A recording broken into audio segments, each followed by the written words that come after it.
London, 1860. The city does not sleep, though its heartbeat is muffled beneath layers of fog and coal dust. Gas lamps stand in neat rows like tired sentinels, their golden halos fighting against the creeping night.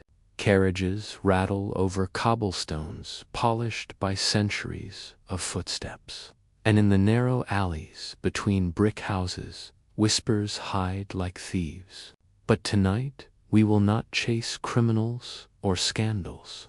Tonight we walk into the quiet theater of Victorian romance, where every gesture was a script and every silence spoke volumes.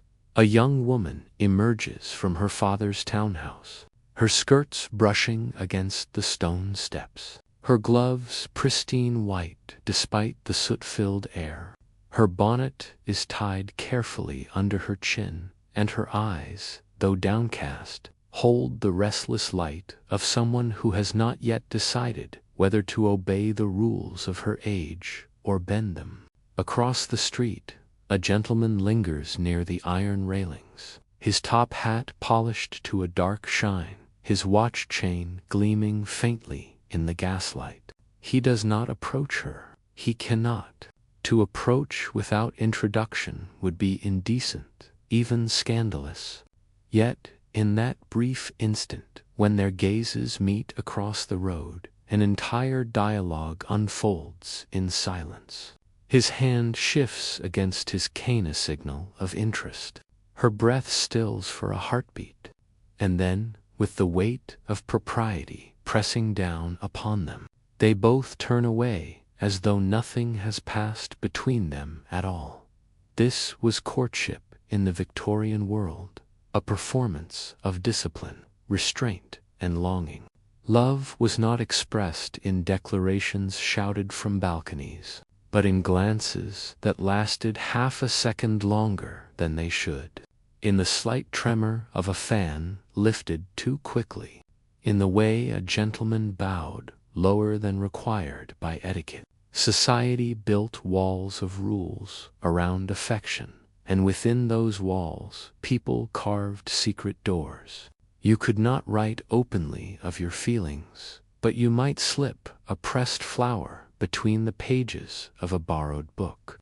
You could not brush your hand against another's skin without raising suspicion, but you might accidentally graze fingertips while exchanging a handkerchief. Every action carried double meaning. Every silence was loaded with unspoken words. To live and to love in this era was to become fluent in a language of shadows, and yet, beneath the still surface, the waters churned with rebellion. The streets of London were filled with contrasts, the parlors where daughters stitched lace under their mothers' watchful eyes, and the hidden gardens where lovers met in trembling secrecy. For every girl who followed the rules, there was another who dared to slip out under the moonlight, her shoes dampened with dew as she rushed toward a forbidden embrace. For every gentleman who courted respectability, there was another who risked scandal at a masked ball, where kisses were stolen in candlelit corners and vows whispered with trembling lips. The city itself seemed to carry two heartbeats, one of order, the other of temptation. Imagine walking through Hyde Park on a Sunday afternoon, where families stroll beneath the oaks and swans drift lazily across the Serpentine. A young couple walks carefully behind a group of chaperones, their distance measured, their words polite, their voices lowered. Yet, beneath the ordinary rhythm of conversation, there is another dialogue running, the brush of his boot against the path where she has just stepped, the way her parasol tilts ever so slightly toward him, a secret alignment of bodies invisible to all but them. It is almost unbearable, this slow torture of restraint, and yet it is also intoxicating. In a world where so little is permitted, every glance, Every accidental touch feels like a stolen treasure. But here lies the contradiction. While society claimed to protect innocence and virtue, its obsession with propriety often created the very hunger it sought to suppress. The more lovers were told you must not, the more they ached to say we will. And so, while London's drawing rooms glittered with chandeliers and whispered politeness, its back alleys and moonlit gardens carried stories of passion, betrayal, and even crime. For love, when denied, finds other paths. Some led to secret marriages, sealed without a family's blessing. Others ended in heartbreak, disgrace, or scandal splashed across the pages of the penny. Dreadfuls that young women secretly devoured under their pillows at night. If you close your eyes now, and let the rhythm of this history guide you, you can almost hear the city breathe. The steady tick of a pocket watch in a gentleman's waistcoat, the rustle of silk skirts brushing against polished floors, the muffled hooves of horses striking the stones outside. Every sound was part of the music of courtship, a slow waltz in which partners rarely touched but always longed to. There is something soothing in it, too, something that rocks the mind like a lullaby. To fall asleep to this story is to drift into a world where love was quiet, where desire was measured, where even the smallest gestures could hold the weight of eternity. Picture this: a ballroom in Mayfair, chandeliers scattering light across gilded mirrors, violins swelling in the air. Young women in white gowns stand along the walls, their cheeks flushed with both heat and anticipation. Men approach carefully, bowing with precision, offering gloved hands for the dance. To us, it may seem stiff, even lifeless, but to them, every step of the waltz was charged with electricity. A hand resting an instant too long at the waist, a breath drawn too sharply as a partner turned too close, these were the sparks of romance. Nothing louder was permitted, and perhaps nothing louder was needed. The louder passions came later, in the whispers of scandal, and the confessions hidden in letters, never meant to be read by anyone. But the beloved. Thus begins our journey into the strange, restrained, yet deeply emotional world of Victorian love. A world where silence was not emptiness, but fullness, not absence, but abundance. For in that silence, entire novels of feeling were written. Novels we can still read today if we learn to see the signs, if we slow down enough to notice the trembling of a hand, the flicker of an eye, the pause in a breath. And if you are ready, then let this be your lullaby tonight: the gentle rustle of gowns, the ticking of watches, the sigh of a city that loved in whispers. The Victorian parlor was far more than a room for comfort. It was a carefully arranged theater, a stage upon which entire dramas of courtship, reputation, and longing were silently performed. Heavy velvet curtains sealed the world outside, muffling the sounds of the city clattering carriages, street vendors calling, and the distant ring of church bells, so that inside, all attention could rest upon the unspoken ritual of visiting. The air smelled faintly of polished wood, coal smoke, and lavender sachets tucked into drawers. Carpets thick with floral patterns softened every footstep, and furniture gleamed with the sheen of constant care. Nothing here was accidental. Every detail announced respectability. The family Bible resting upon a side table, the framed portraits of stern ancestors, the neatly stacked periods. To sit in this room was to sit under the gaze not only of the living but of the dead. whose silent eyes reminded lovers that they carried centuries of duty upon their shoulders. To enter the parlor as a suitor required courage disguised as composure. A young man would remove his hat at the door, hand it to a servant, and smooth the front of his coat as though brushing away not just dust but also nerves. He carried with him not only his intentions but his entire family's name. The girl he came to see never appeared suddenly. She was led in, modestly, as though her presence had been reluctantly granted.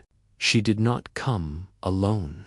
Beside her sat her mother, her aunt, or another chaperone whose presence served as a wall of propriety between them.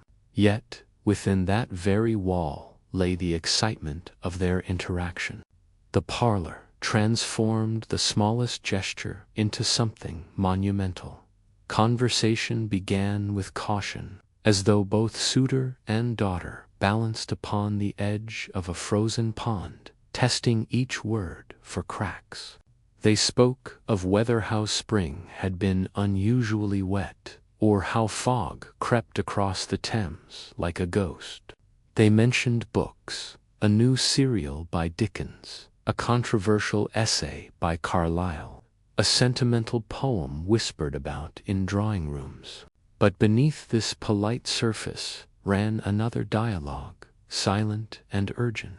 The suitor's eyes lingered a second too long upon hers when she laughed softly at his remark. She, in turn, allowed her hand to pause at the teapot before offering him a cup, her glove brushing his fingertips as porcelain passed between them. Her mother noticed. Mothers always noticed. A raised eyebrow, a folded fan, even the clearing of a throat-hole served as reminders that this was not freedom but trial. The parlor was not a place for love to flourish unchecked. It was a crucible where patience and restraint were tested.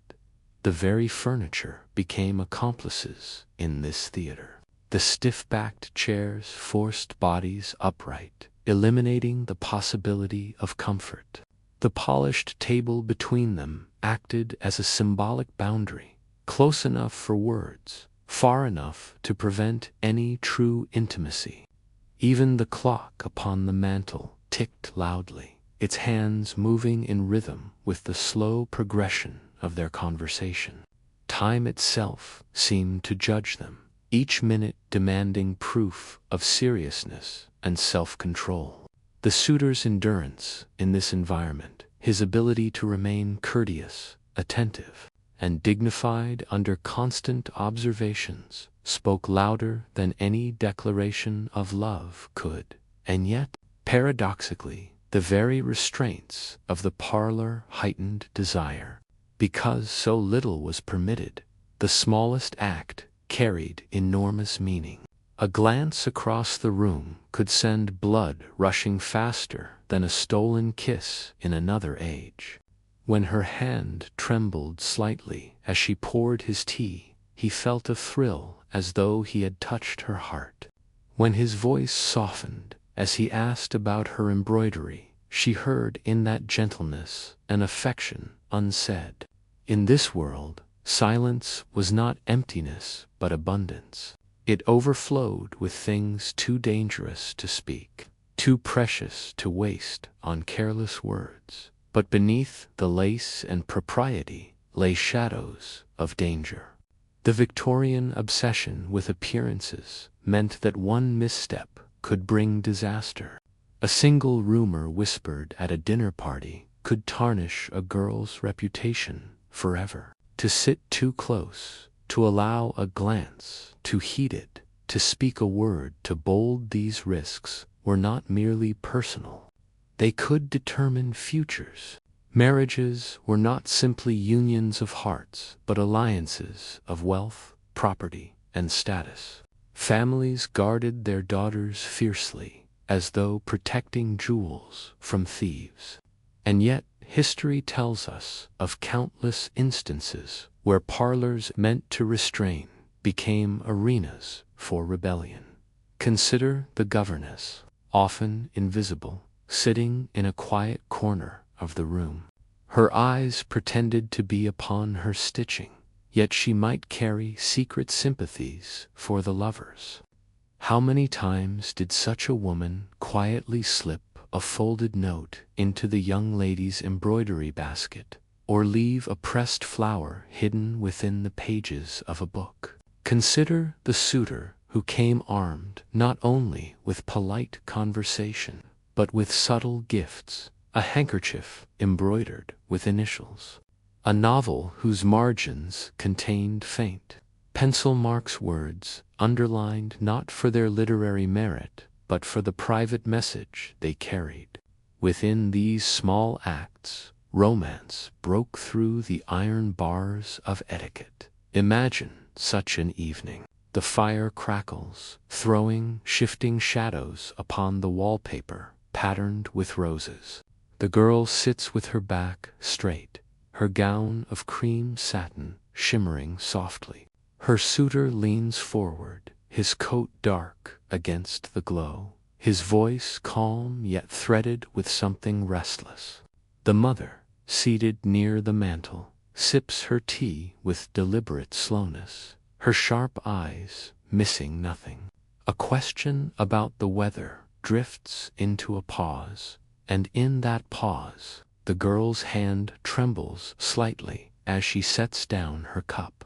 The suitor notices, of course he notices, and though no one speaks of it in that moment, an entire secret passes between them, a promise woven into silence.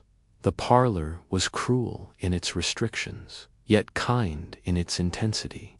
It taught lovers patience, and in patience it magnified desire. To sleep while listening to this history is to drift into a world where every pause carried meaning, where love was whispered, not in words, but in gestures too subtle for the untrained eye.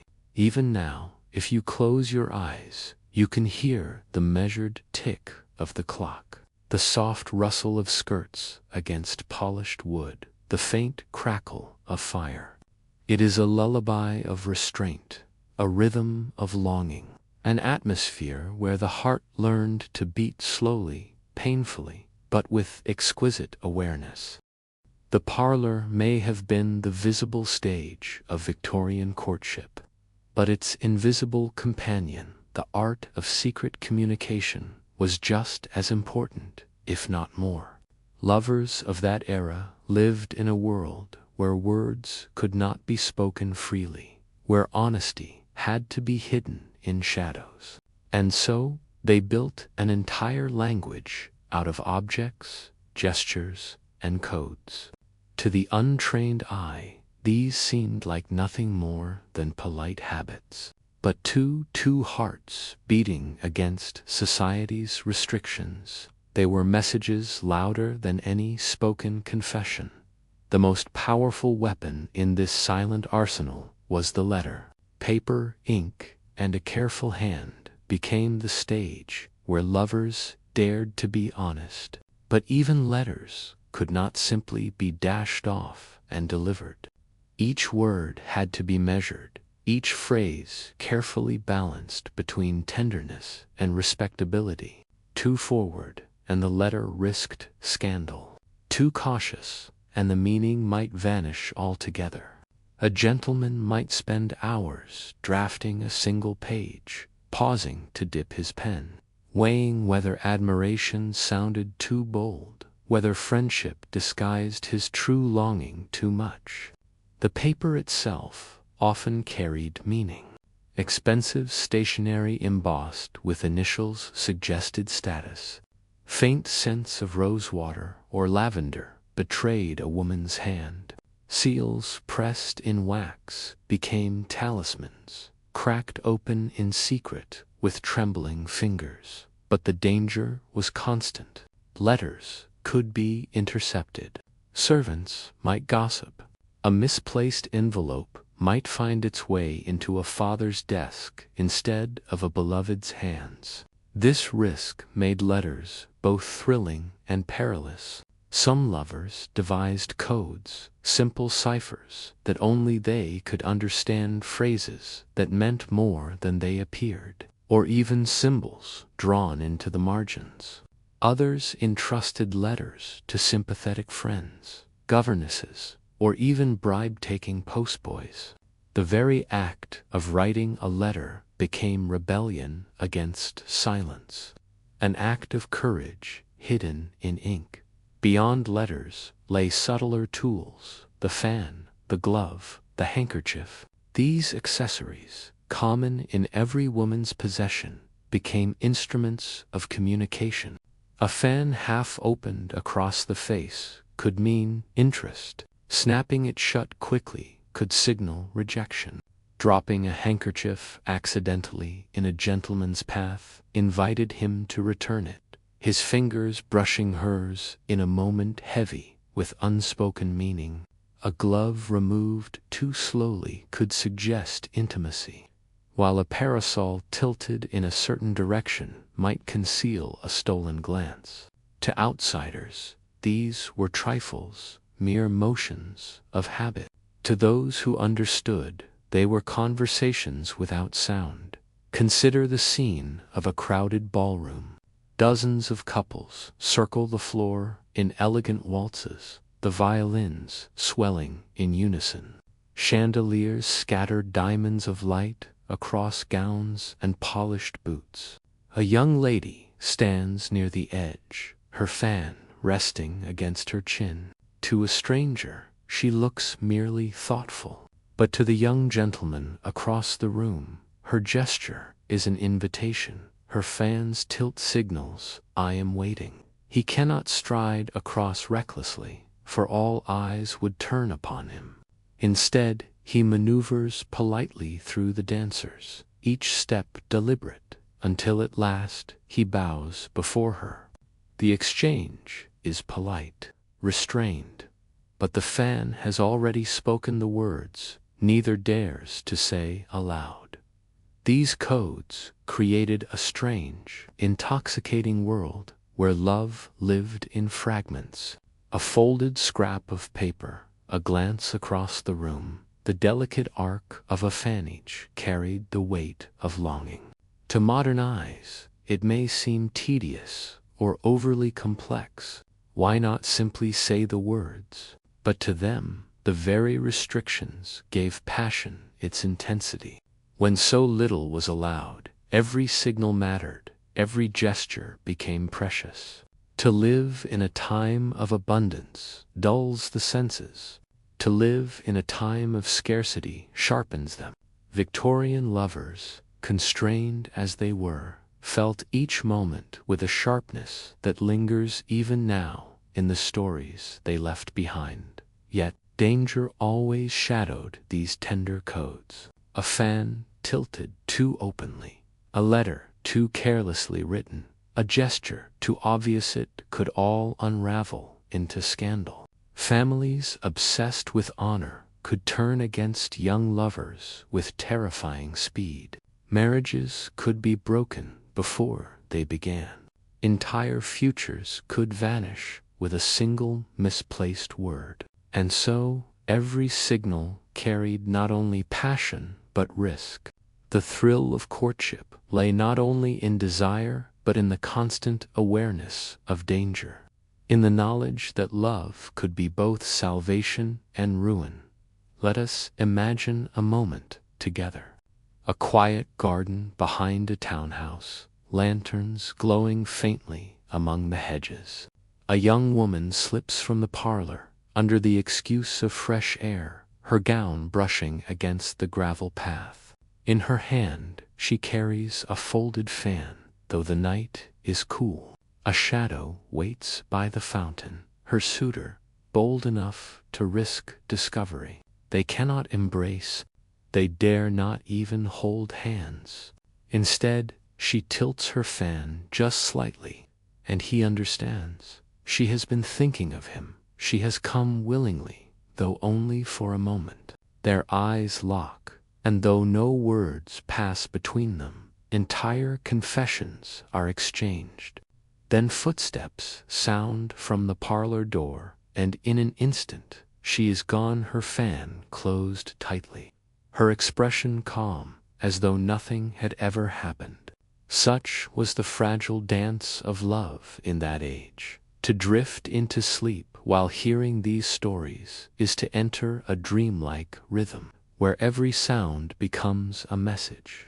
The rustle of silk against polished floors, the faint crackle of paper unfolded in secret, the quiet click of a fan, each becomes a heartbeat of a love that spoke without words. Even now, if you listen carefully, you can almost hear the paper crinkle, the fan snap shut. The Victorian age worshipped appearances. It was not enough for a young woman to be virtuous. She had to be seen as virtuous. Reputation was currency, and one stain upon it could ruin an entire future. In this world, love was not merely a private feeling. It was a public performance, constantly judged by family, neighbors, and the wider circle of society. And so, where there was courtship, there were always chaperones. They hovered like silent guardians, present at every meeting, every walk, every exchange of words. Their purpose was not to encourage love, but to restrain it, to ensure that desire never overstepped the fragile boundaries of propriety. Picture a young woman strolling through a London garden. At her side, a suitor walks with measured steps, speaking politely of the weather, of politics, of poetry. But always, always just a step behind comes the chaperone, often the girl's mother, aunt, or even a trusted servant. Her gaze is sharp, her ears attuned to every syllable, her presence a constant reminder that nothing goes unseen. To outsiders, the trio appears harmonious, a tableau of respectability. But for the lovers, the third presence is both a cage and a torment. Their hands never meet. Their glances must be stolen in fractions of seconds. Even their laughter is measured, careful not to betray the excitement beating beneath the surface. The necessity of chaperones arose from a single truth. Scandal was the most feared specter of Victorian life. A young woman's reputation was fragile as glass.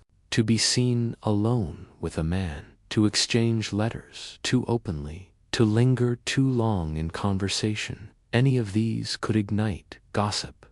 And gossip spread faster than fire through the tightly woven neighborhoods of London.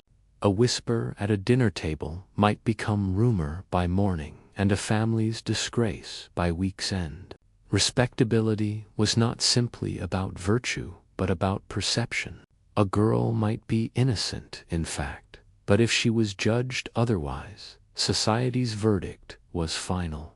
The pressure was immense. Mothers trained their daughters in the art of restraint, reminding them with constant vigilance, never smile too freely, never step too quickly, never speak too boldly. Fathers, too, guarded their daughters' futures, for a marriage was not only a union of two people, but an alliance of wealth, property, and social standing. Love was permitted only if it aligned with duty. A wealthy suitor with a good name was welcomed.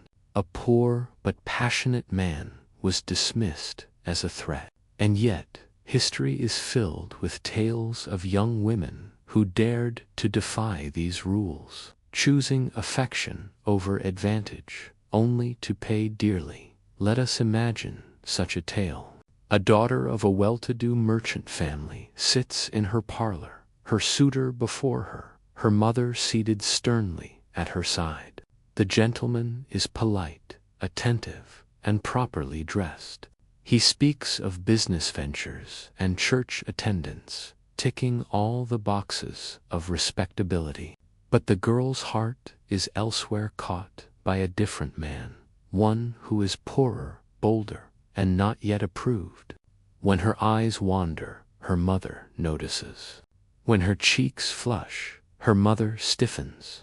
A letter hidden beneath her embroidery threatens to betray her. Should it fall into the wrong hands, her reputation and her chance at marriage would shatter. This tension, silent yet unbearable, defined so much of Victorian romance. Love was not merely about attraction, but about risk. Every decision balanced between fulfillment and ruin could be merciless. A girl accused of impropriety might find herself cut from invitations, shunned by neighbors, whispered about in pews at Sunday service. A broken engagement was worse than never having been engaged at all. Families withdrew support, friends averted their eyes, and opportunities vanished. For women, especially, the stakes were cruelly high. Without marriage, many were left with few options, dependence upon family, low-paid work as a governess, or, in darker tales, a fall into poverty and desperation. Men, though judged too, carried lighter burdens. A scandal might tarnish them temporarily, but wealth and status often smoothed their path again. For women, scandal was often final, yet it was precisely this fear that made romance so intoxicating. To walk under the eyes of a chaperone, to smile in defiance of scrutiny, to slip a note unseen, it was like dancing on the edge of a blade. The stricter the rules, the sweeter the rebellion. Lovers lived for those fleeting victories, a glance unnoticed, a word whispered quickly before the chaperone turned her head, a hand briefly brushed beneath the table. The heart raced, not despite the risk, but because of it. In a world obsessed with control, desire found its power in defiance. Close your eyes and hear it. The measured footsteps of three people upon a gravel path, the crunch of stones under polished boots, the distant coo of pigeons above the rooftops. The lovers speak in restrained tones, their words harmless to any listener. But within those words, layered carefully, lies a second conversation. A remark about the roses in bloom carries a hidden meaning. I long for you. A question about the coming rain conceals another. When can I see you alone? The chaperone, unaware or pretending not to hear, keeps walking, her parasol steady against the light. And for a moment, beneath the weight of silence, the lovers feel the thrill of a victory no one else can measure. The shadow of scandal shaped everything: the parlor, the walk, the dinner table, the letter. It haunted every gesture, and yet, without it, Victorian romance might never have burned so brightly. Love needed its enemies' fear, restraint, and reputation to become the fierce, aching force that it was. And so, as you drift toward sleep, imagine the quiet suffocation of that age, the whispering streets, the watchful eyes, the constant fear of judgment. It was a world where even the most innocent affection felt dangerous, where every heartbeat carried the weight of scandal's shadow. For most young men and women in Victorian England, love was expected to bloom quietly within the boundaries set by family and society. A proper introduction, chaperoned meetings, respectful letters, cautious glances, these were the steps of the dance. But history has always whispered of those who strayed too far from the prescribed path. And it is here, at the edges of silence and restraint, that the most haunting stories emerge, stories where love and scandal collided, where romance slipped into secrecy, and where secrecy sometimes gave birth to crime. The truth is that the Victorian obsession with appearances created a paradox. The stricter the rules, the greater the temptation to break them. In the flicker of gaslight and the hush of parlors, 1,000 small rebellions unfolded. A young woman slipping out of her house at night, her shoes soaked with dew as she rushed toward a waiting figure at the corner. A gentleman pressing a kiss upon a gloved hand when no one was watching. A governess smuggling letters through the servants' entrance. Each act, however small, carried enormous risk. And risk, once tasted, has a way of pulling the heart deeper into danger. Consider the case of Clara, the daughter of a respectable banker. Her days were filled with embroidery, music lessons, and quiet walks with her mother. Her future seemed secured, a safe marriage arranged with the son of another wealthy family. But Clara's heart, restless and stubborn, had other plans. At a masked ball, beneath the glitter of chandeliers, she encountered a man unlike the ones she had been trained to admire. He was charming, witty, and dressed impeccably, but he carried no great fortune, no famous name. Their waltz was brief, their conversation guarded. But something passed between them, something strong enough to defy the walls built around her. Soon, letters followed, carried by sympathetic friends, filled with words too daring to be spoken aloud. For months, their romance remained a secret, hidden beneath the veil of propriety. But secrets, like flames, always grow too large to contain. One evening, Clara vanished. Her parents discovered her room empty, her bed unslept in. Whispers spread like wildfire. Had she eloped? Had she been seduced and abandoned? Or worse, had she been lured into danger? 4 days, London's gossip columns fed upon her disappearance, until finally she was discovered, not in a church or a honeymoon cottage, but in a small boarding house on the city's edge, pale and trembling, her reputation in ruins. Her lover had promised escape, but when the reality of poverty and disgrace set in, he fled, leaving her alone. Clara returned home, but she was no longer invited to parties, no longer spoken of by friends. Her family's fortune remained, but her place in society was gone. One evening of rebellion had cast her into lifelong exile. Such tales were not rare. The line between romance and ruin was razor-thin, and sometimes the desperation born of love led not only to scandal but to crime. There were stories of forged letters, of secret marriages performed in the dead of night, of inheritances stolen, of lovers conspiring to flee across the channel. In darker whispers, there were tales of poison slipped into teacups, of rival suitors challenged in duels, of women vanishing into the fog never to return.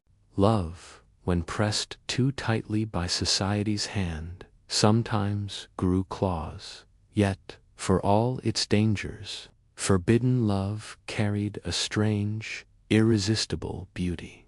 Lovers who risked everything for a moment together felt their emotions burn brighter than those who followed every rule. To sit in a garden at midnight, knowing discovery meant ruin, was to feel alive in a way the parlor could never provide. The silence of Victorian love was intoxicating, but its rebellion was electric. Perhaps this is why such stories continue to fascinate us, because within their whispers we hear not just the rules of an age long gone, but the eternal struggle between desire and duty, between the heart's longing and the world's expectations. Imagine now the streets of London at midnight. The fog hangs thick, muffling every sound. A young woman, her cloak pulled tightly around her, hurries along the cobblestones. Her heart pounds with fear and excitement, for ahead she knows a figure waits in the shadows. Every step is dangerous, every corner could reveal a watchful eye. But she keeps going, driven by something stronger than fear, love, reckless and unstoppable. Behind her, the city sleeps, its gas lamps glowing faintly. Ahead, her destiny waits, whether salvation or ruin, she cannot know. All she knows is that she has crossed the line, and there is no turning back. As you close your eyes and drift towards sleep, let this vision linger. The quiet parlor, the strict chaperones, the coded letters, all these were the rules. But love has always lived as much in breaking rules as in following them. Victorian lovers whispered in silence, but when silence became unbearable, they risked everything for the sound of truth. And so the history of romance in that age is not only a lullaby of restraint, but also a ballad of rebellion, a reminder that even in the most disciplined times, the heart found ways to speak. The ballroom was the crown jewel of Victorian society, the place where reputations were displayed as brightly as the jewels that glittered on gowns. On the polished wooden floors, under chandeliers blazing with gaslight, love was not merely a matter of the heart, it was a negotiation of wealth, family standing, and social alliances. The music of violins and cellos filled the air, but beneath the melody ran another rhythm, far sharper and less forgiving, the rhythm of judgment. Every glance, every curtsy, every choice of dance partner was measured and remembered. To step into a ballroom was to step onto a stage where the audience was not only the present company, but the entire network of gossip that would echo beyond the evening dot. Picture the scene. A grand London townhouse, its windows glowing against the winter fog. Inside, candles flicker against gilded mirrors, multiplying the light until the room seems endless. Ladies in silk gowns sweep past in shimmering colors, rose ivory, sapphire gown, carefully chosen to announce its wearer's beauty and her family's wealth. Gentlemen stand in dark coats and crisp cravats, their gloves spotless, their posture stiff with confidence. The dance begins with a quadrille, partners bowing and turning, their movements rehearsed not only in practice but in life itself. For this was no mere entertainment. This was courtship played out as theater. Each step a symbol, each smile a bargain. But behind the elegance lay danger. A girl's reputation might be lifted by a single dance with a highly placed suitor, or it might be ruined by too much attention from the wrong man. One misstep, one glance held too long, could spark whispers. Families watched with hawk-like eyes, calculating the value of every exchange. A wealthy gentleman might flirt with a penniless beauty, but would he risk marriage? A young lady might accept a second dance with a man of questionable standing, but at what cost? The ballroom's splendor was dazzling, but its glitter concealed a battlefield where fortunes, futures, and hearts were won and lost in silence. Yet within this gilded cage, love still fought to breathe. A stolen glance across the floor, a whispered compliment hidden beneath the swell of music, a hand pressed just slightly too firmly in the dance. These were the sparks that set hearts aflame. Lovers learned to speak in code. A fan opening and closing in a certain rhythm meant yes. A dropped glove might mean meet me later. The very steps of the waltz became a language of longing, with every turn and every pause hiding messages unseen by others. To fall in love at a Victorian ball was to enter a secret game of shadows, where the world applauded decorum while the heart burned for rebellion. And yet, the ballroom was also a place of cruelty. Those deemed unworthy, too plain, too poor, too scandal-touched of them found themselves standing at the edges, unseen, their hearts silenced by society's cold indifference. To be passed over for a dance was not merely disappointment. It was humiliation, a public declaration of worthlessness. Many young women endured such nights, their gowns beautiful but their prospects fading, as laughter and music swirled around them like a mocking tide. Love was not kind to all in the ballroom. It chose its favorites, and society sharpened its rules to ensure that choice was rarely free. The musicians played tirelessly, each note carrying both beauty and consequence. A gentleman who danced too often with the same partner might draw suspicion. A lady who laughed too freely might be judged forward. Even silence was interpreted. Standing too long alone suggested failure. To survive the ballroom required more than grace on the dance floor. It demanded mastery of unspoken rules, a talent for reading faces, and the courage to gamble one's future on the turn of a waltz. For some, the ballroom was a place of dreams fulfilled.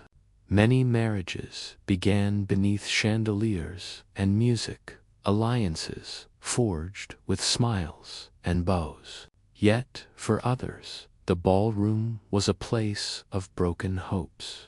How many young women returned home in tears, their gowns wrinkled, their hearts bruised by neglect? How many young men, eager but poor, lingered at the edges, unable to compete with the fortunes of rivals? The glamour of the ballroom dazzled, but beneath the gold and silk lay rivers of disappointment, envy, and despair. Still, the heart refused to surrender. Imagine a young woman in emerald silk gliding across the floor, her eyes locked with those of her partner. Around them, dozens of couples turn and sweep. But for her, the world has narrowed to this moment, this music, this gaze. She knows her parents are watching. She knows whispers may follow. And still, she lets her hand linger, lets her heart race, lets the music carry her into a dangerous sweetness. For one night, she chooses to forget the weight of family duty, to forget the calculating eyes at the edge of the floor, and to live inside the dangerous rhythm of forbidden desire. And so, the ballroom became both a palace and a prison, a place of dazzling beauty and hidden cruelty. It was where love blossomed under the brightest lights, but also where reputations could be destroyed in a single whispered rumor. It was where wealth and status were flaunted, but where the human heart, fragile and unyielding, still dared to dream. The chandeliers sparkled, the violins sang, the dancers spun, but behind the glitter and the music, a truth remained. In the Victorian ballroom, love was never free. Dinner in Victorian England was not just about eating, it was about display, about power, and above all, about control. To sit at a grand table was to enter a battlefield disguised in silver and candlelight. Here, alliances were tested, suitors judged, daughters paraded, and reputations sharpened like knives.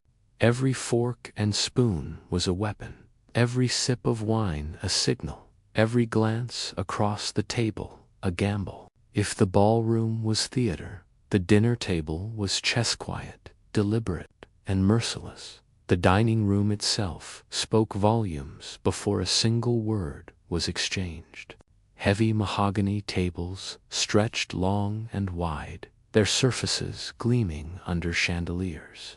Silver cutlery sparkled in perfect symmetry beside porcelain plates, while crystal glasses reflected the golden flicker of candelabras. Portraits of ancestors looked down from the walls, silent reminders of legacy and duty.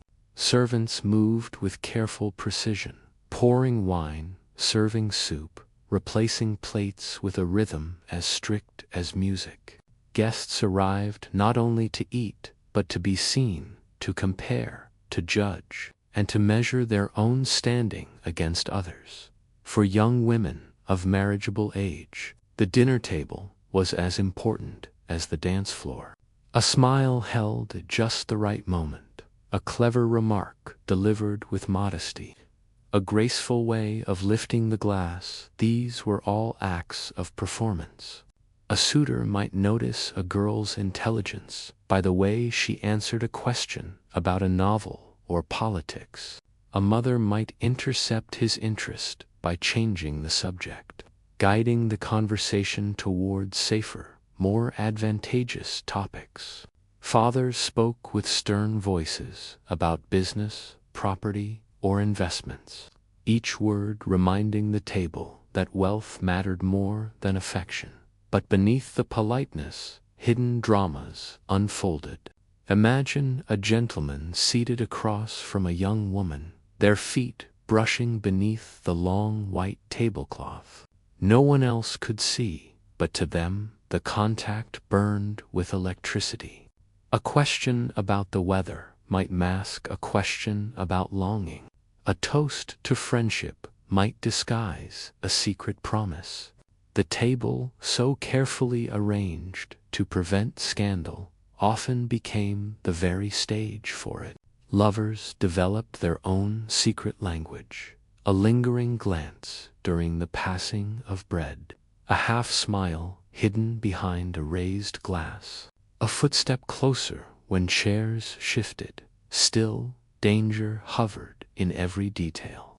A young lady who laughed too freely at a man's joke might be deemed too forward. A gentleman who paid too much attention to one guest and not enough to others might be labeled improper. And whispers traveled quickly.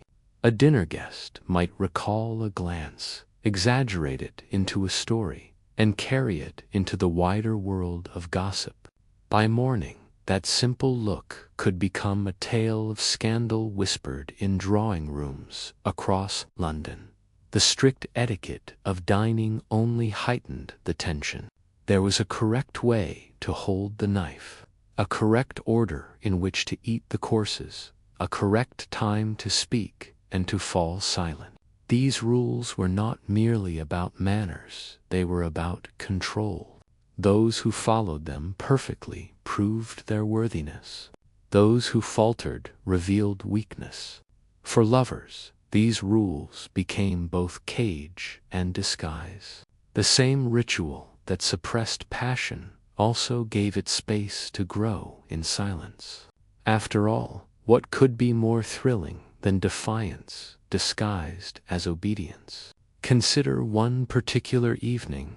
A wealthy family hosts a dinner for several guests, including a suitor of interest. The daughter sits quietly, her eyes lowered, her hands folded delicately on her lap. Throughout the meal, her father speaks of politics, her mother of society, her brothers of hunting and sport. The young woman says little, as was expected. But when the suitor addresses her directly, asking about her thoughts on a new play at the theater, she lifts her head. Her eyes meet his, just for a second longer than propriety allows. Her lips curl in the faintest smile. A servant passes behind them, the clink of glass breaking the silence. The moment passes, unnoticed by most, but for them, it is everything. In that second, a promise is made, a connection forged. all beneath the disguise of innocent conversation.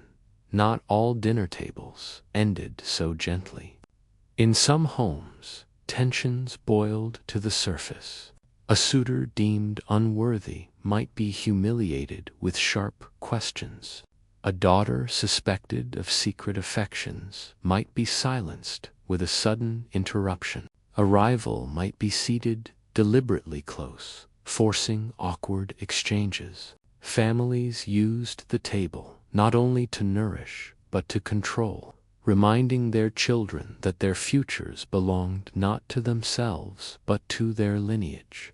The food might be rich, the wine flowing, but beneath the surface, the flavor of duty was bitter. And yet, for the dreamers, the dinner table carried its own magic. To fall asleep imagining it is to hear the soft clink of silver, the low hum of voices, the warmth of candles flickering against polished wood, to feel the brush of a foot against yours beneath the table, to sense the thrill of danger in a single glance, to know that behind the performance of civility burned a fire.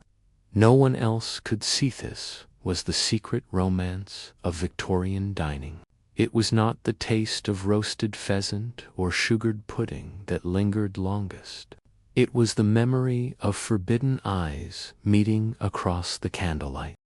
In the Victorian world, letters were more than paper and ink. They were lifelines of the heart. When lovers could not speak freely in parlors, when chaperones guarded every step in gardens, when parents dictated every conversation at the dinner table, a letter became the only space where truth could breathe. Every folded sheet carried more than words. It carried risk. For once written, a letter became dangerous. It could be read by another, misplaced, stolen, or deliberately exposed. To write was to trust, and to trust was to gamble with reputation, love, and sometimes even life. The ritual of letter writing was itself an act of intimacy. Picture a young woman seated at her small desk in a candlelit bedroom, her pen trembling slightly as she dips it into ink. Around her, the house sleeps, the clock ticks in the hallway, the servants retire to their rooms, the fire burns low in the grate. She leans forward, her hand steady now, pouring into words what she cannot say aloud. She writes carefully, in a hand both graceful and deliberate, knowing that every loop of ink might be examined for meaning. Her sentences appear polite, restrained, yet between the lines lies fire. A simple phrase about health becomes a declaration of longing. A comment about the weather hides a plea for a meeting. The letter is folded, sealed with wax, and slipped into the care of a trusted servant or, more dangerously, into the hands of a friend who will pass it along unseen. Letters were coded documents, filled with secret languages lovers invented to escape suspicion. Some used flowers pressed between pages, each blossom chosen for its meaning: violets for faithfulness, roses for passion, forget-me-nots for devotion. Others hid messages in poetry, quoting lines from Byron or Shelley that carried double meanings. Even handwriting itself became a form of expression. Bold strokes hinted at confidence, smaller script at secrecy. For the lovers, every word, every mark of ink was alive with feeling. But for society, letters were traps waiting to be discovered. And discovered they often were. Many stories from the Victorian era tell of intercepted letters seized by mothers, brothers, or rivals. One misplaced sheet could destroy months of carefully hidden affection. A gentleman might find his words returned unopened, accompanied by a stern warning from a father. A young woman might weep as her secret note was exposed at the breakfast table, her family's eyes cold with disappointment. Sometimes, entire engagements were broken by the wrong words revealed at the wrong time. In these cases, the letter did not unite lovers, but betrayed them, becoming a weapon sharper than any blade. Yet, despite the risk, lovers could not resist. Letters gave them a voice, a chance to be honest in a world that demanded silence. In writing, they could confess fears, dreams, and desires that would have scandalized in speech. The ink carried intimacy that no parlor conversation could allow. A single line, "I think of you," even in the stillness of night, could set a heart aflame. Read and reread until the paper itself grew worn with touch. The act of writing was not only communication, it was devotion. Lovers kept these letters hidden in drawers, under mattresses, in the pages of books. Treasures as precious as jewels, and far more dangerous. Imagine, if you will, the story of Henry and Eliza. The son of a respectable but modest clergyman dared to court Eliza, whose family was wealthy and ambitious. They could never meet alone, never speak freely. So Henry wrote letters, each one more daring than the last. At first, they were cautious, notes about books, polite inquiries about her health. But soon they grew bolder. He wrote of her beauty, of his longing, of his wish to escape the rigid chains of society. Eliza, trembling but exhilarated, replied in kind. For months their letters sustained them, a hidden world of words more real than the one they lived in. Until, one morning, her brother found a letter tucked into the folds of her gown. The scandal erupted swiftly. Henry was forbidden from visiting, Eliza confined to her home. The letters, once a bridge between them, became evidence of betrayal. Her family declared her careless, reckless, even immoral for encouraging such correspondence. Henry was dismissed as unworthy, his reputation stained. Their love, so alive on paper, was buried beneath the weight of discovery. And yet, decades later, when Eliza was married to another, she kept those letters in a small box, hidden beneath linens, rereading them in secret until the end of her days. The letter was a paradox. It gave love freedom, yet it bound love in chains of risk. It preserved the heart, yet exposed it to ruin. To close your eyes and dream of it is to feel the rustle of parchment, the scratch of a quill in silence, the trembling hand sealing wax upon folded paper. It is to imagine the breathless moment when the letter is passed, hidden in a book or slipped beneath a door, the heart pounding with both joy and fear. And it is to remember that in the Victorian age, even ink could be dangerous, for once written, words could never be taken back. If the ballroom was theater and the dinner table was chess, then the garden at night was rebellion. Beyond the tall walls of the house, away from the sharp eyes of chaperones and the heavy silence of family duty, the garden became a place where forbidden desires bloomed like the roses themselves. Here, in the cool air beneath silver moonlight, whispered words carried farther than they should, and footsteps upon gravel sounded louder in the stillness. It was dangerous, it was reckless, and it was the only place where lovers could truly breathe. The Victorian garden was not merely a patch of greenery. It was a stage carefully designed to impress. Manicured hedges formed labyrinths of shadow, fountains sparkled in the pale glow of lanterns, and stone statues stood like silent witnesses to secrets. Paths wound between rose beds and lilac trees, leading to gazebos and benches where guests might sit during the day. But at night, those very spaces transformed into shelters of intimacy. By daylight, the garden belonged to the family, a sign of wealth and cultivation. By moonlight, it belonged to the dreamers, the rebels, and the hearts unwilling to obey. Picture the scene. A grand dinner has ended.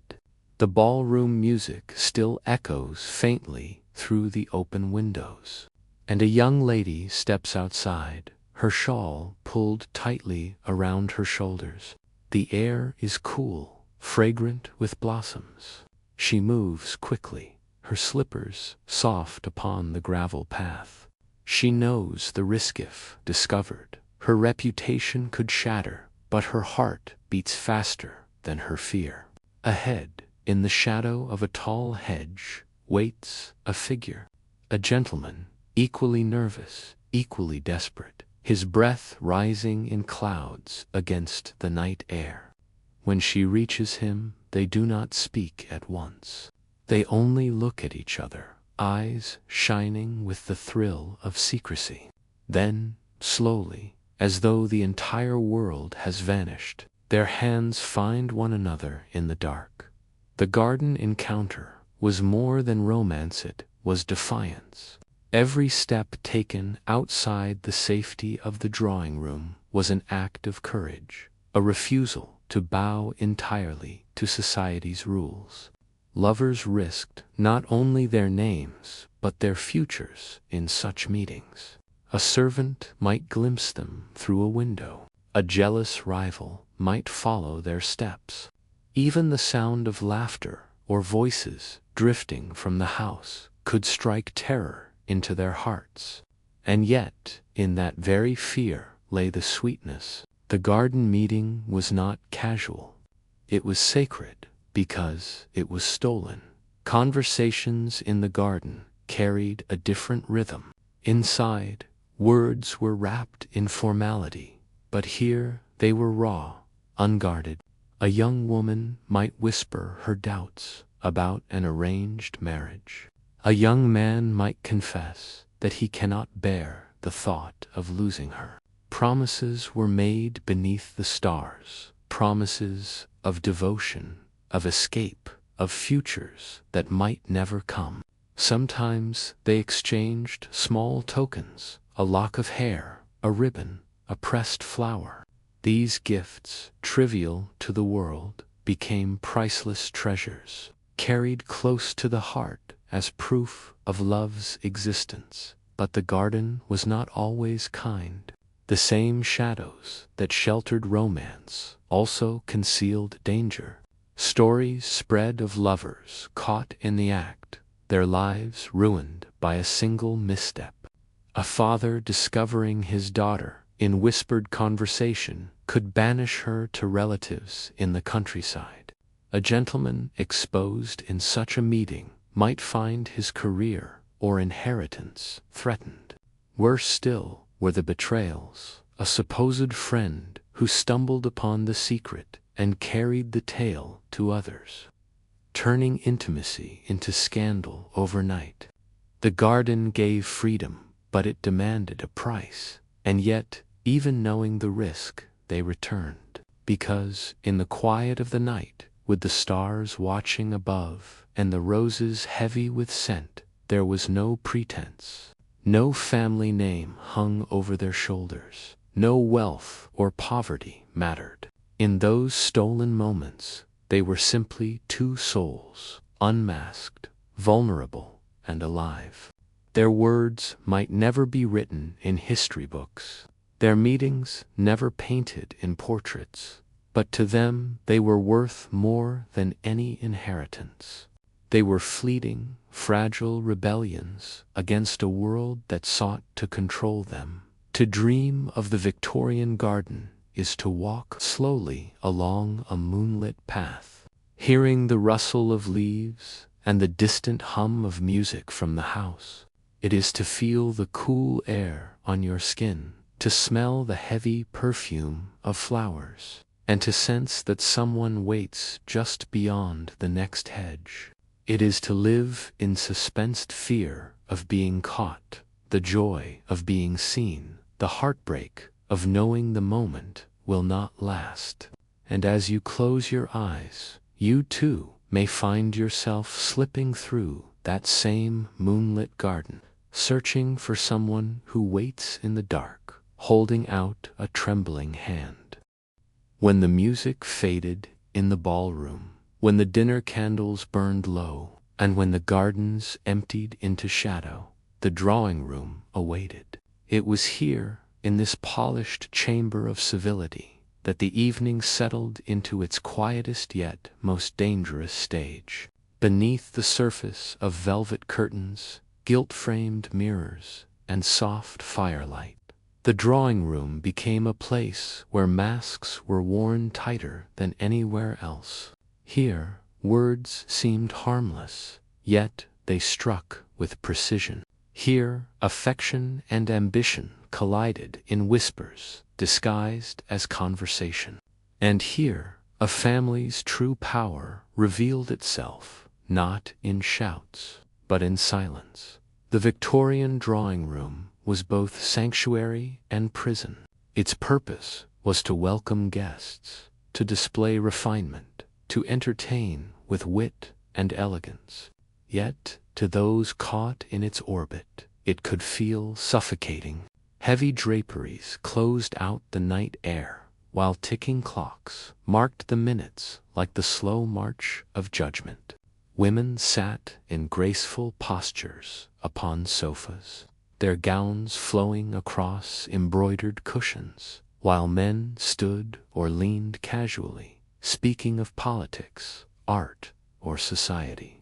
Everything seemed gentle, civilized, but underneath, 1,000 unspoken tensions pulsed. For the young, the drawing room was a cage dressed in beauty.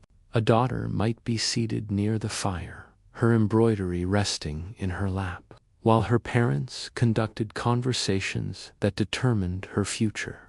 A gentleman might sit across the room, careful to speak with moderation, careful to flatter but not too boldly, careful always to respect the invisible boundaries. Each word had weight. Each pause had meaning. A careless remark could wound as deeply as a blade, and a moment of silence could speak louder than any declaration. It was in the drawing room that alliances were tested most subtly. A mother might smile sweetly while steering the topic of conversation toward wealth, gently reminding a suitor of what he lacked. A father might inquire about a man's connections, his voice polite, but his eyes sharp, measuring worth against expectations. The daughter, silent, could only watch as her fate was debated without her voice. And yet, even within this restraint, small rebellions bloomed. A stolen glance across the room, a faint smile exchanged at the turning of a page in a book, a word spoken in a tone that only one person understood. The drawing room was theater grand, quiet, and suffocating all at once. But the room also had its ghosts. For every polite conversation, there was an undercurrent of memory, of daughters married against their will, of sons who disappointed, of scandals hushed behind closed doors. Guests laughed softly over tea, while servants poured from delicate china, but beneath the laughter lay fear. Fear of failure, fear of disgrace, fear of being less than what society demanded. In this way, the drawing room was not only a space, but a mirror, reflecting the fragility of reputation that ruled Victorian life. Consider a particular evening. A family hosts a gathering, their home alive with warmth. Guests recline upon sofas. The sound of a pianoforte fills the air. A daughter sits in silence, her gaze fixed upon her lap. She listens to the polite exchanges, the compliments on the music, the discussion of a novel, the gentle laughter. And then, across the room, a suitor meets her eye. Their gazes hold for just a breath, the entire world compressed into that silent moment. She lowers her eyes, her cheeks flushing, but the fire burns within her. No one else notices. To the guests, nothing unusual has occurred, but to her, the drawing room has become both prison and paradise. For in that moment, she has touched freedom without leaving her chair. Still, the drawing room could be merciless. A rival could sit nearby, offering her own laughter, her own grace, drawing attention with calculated charm. A misplaced word could spark gossip that would ripple outward into society. Whispered at future dinners, magnified in cruel detail. A father's single glance could silence a daughter's hope. And yet, for all its cruelty, the drawing room was necessary. It was the stage where families proved their worth, where marriages were nudged into motion, where reputations were maintained. To close your eyes and drift into it is to hear the gentle clink of china, the rustle of silk gowns, the soft hum of music filling the air. It is to feel the weight of silence pressing down upon conversations, to sense the invisible lines drawn between guests, to watch the drama unfold in gestures so small they might be missed by anyone but those who lived them. The drawing room was not violent, yet it was not loud, yet it roared with meaning. It was the Victorian paradox itself, polite on the surface, brutal beneath. And when the evening ended, when the guests rose to leave, when the fire dimmed and the last words of farewell were spoken, the drawing room fell silent again. Yet its shadows remembered. The chairs held echoes of glances. The cushions carried the weight of silenced hearts. The air itself seemed to whisper the truths that no one dared to speak aloud. For in the Victorian drawing room, love and power were never separate. They sat together, always in silence. An engagement in Victorian England was not the tender affair of whispered love and mutual choice that one might imagine today. It was a ceremony of power, a contract carved in silence long before rings touched fingers. To be engaged was to be bound to family, to wealth, to social expectations, sometimes more than to love itself. For many, the announcement of an engagement marked not freedom but surrender, not joy but a chain of promises that could not be broken without scandal. And yet, beneath the formality and duty, there pulsed the fragile hope that affection might one day bloom into love. The moment of announcement carried an almost theatrical weight. Families gathered, voices hushed, as fathers or uncles delivered the news. The young woman, cheeks flushed, lowered her gaze, her hands folded neatly upon her lap. The gentleman, standing tall, offered polite words of gratitude. Smiles spread across the room, yet behind them lay calculations, the merging of estates, the strengthening of titles, the securing of wealth. Servants spread the whispers quickly.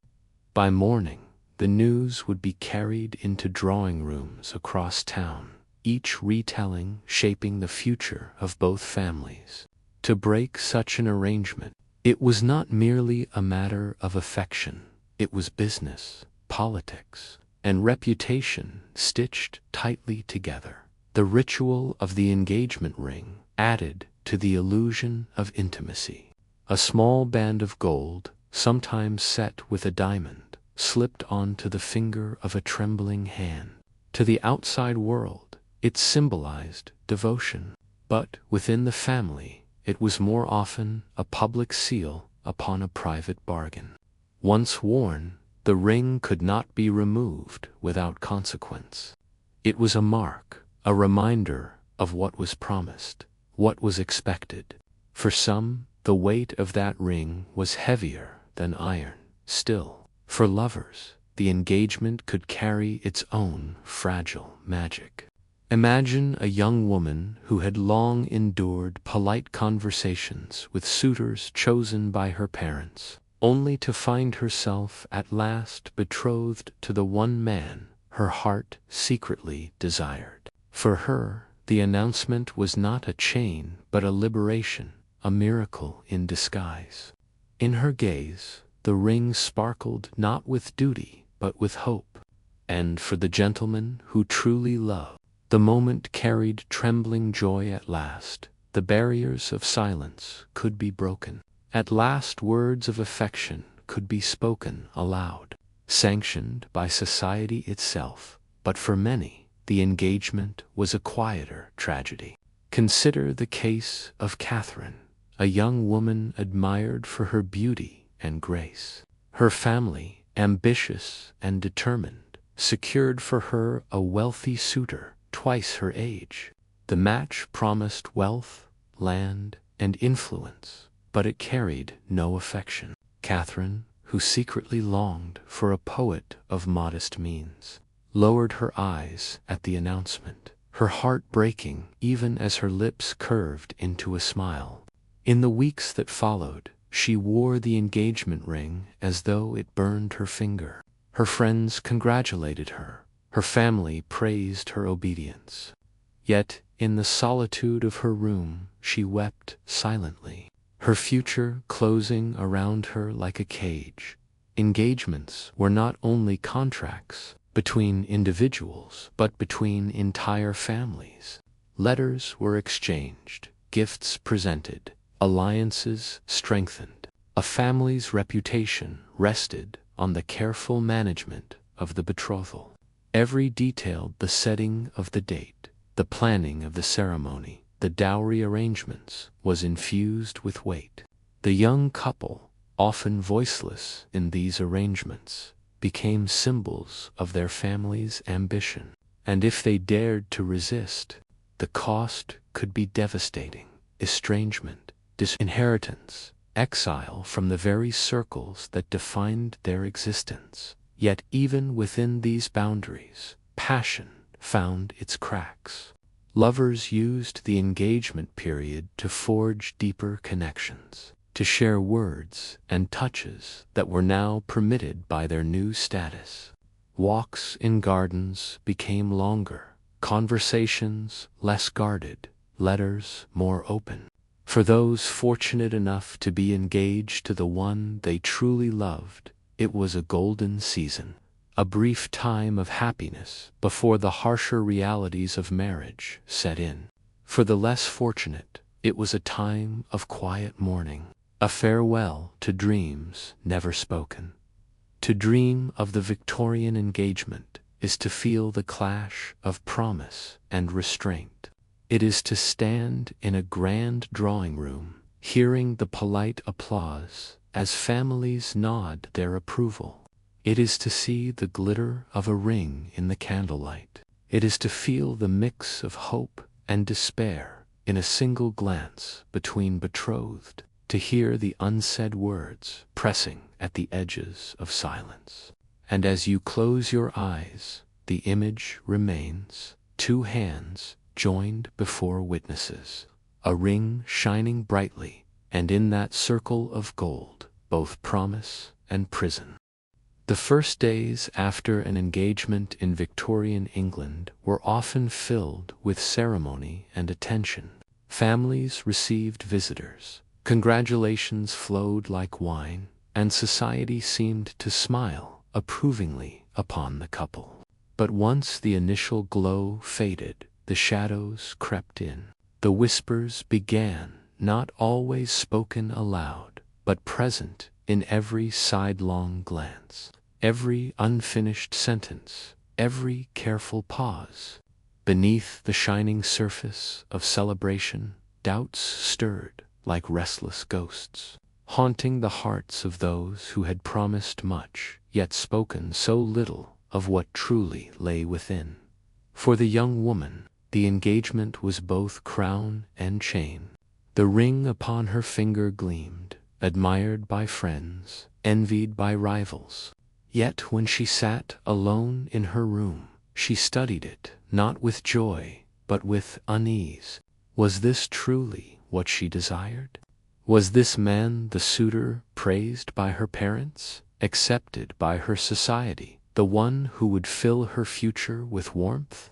Or was he simply a figure chosen for her, a name that would one day be spoken alongside hers without her consent? She dared not voice such questions aloud, for doubt in an engagement was no small matter. To hesitate was to invite scandal. To resist was to risk ruin. So she smiled in public, while in secret her heart quaked with uncertainty. The young man, too, bore his own burdens. An engagement meant responsibility, and responsibility meant expectation. He was no longer simply himself. He was the guardian of another's reputation, the bearer of a family's trust. His every action was scrutinized more closely than ever.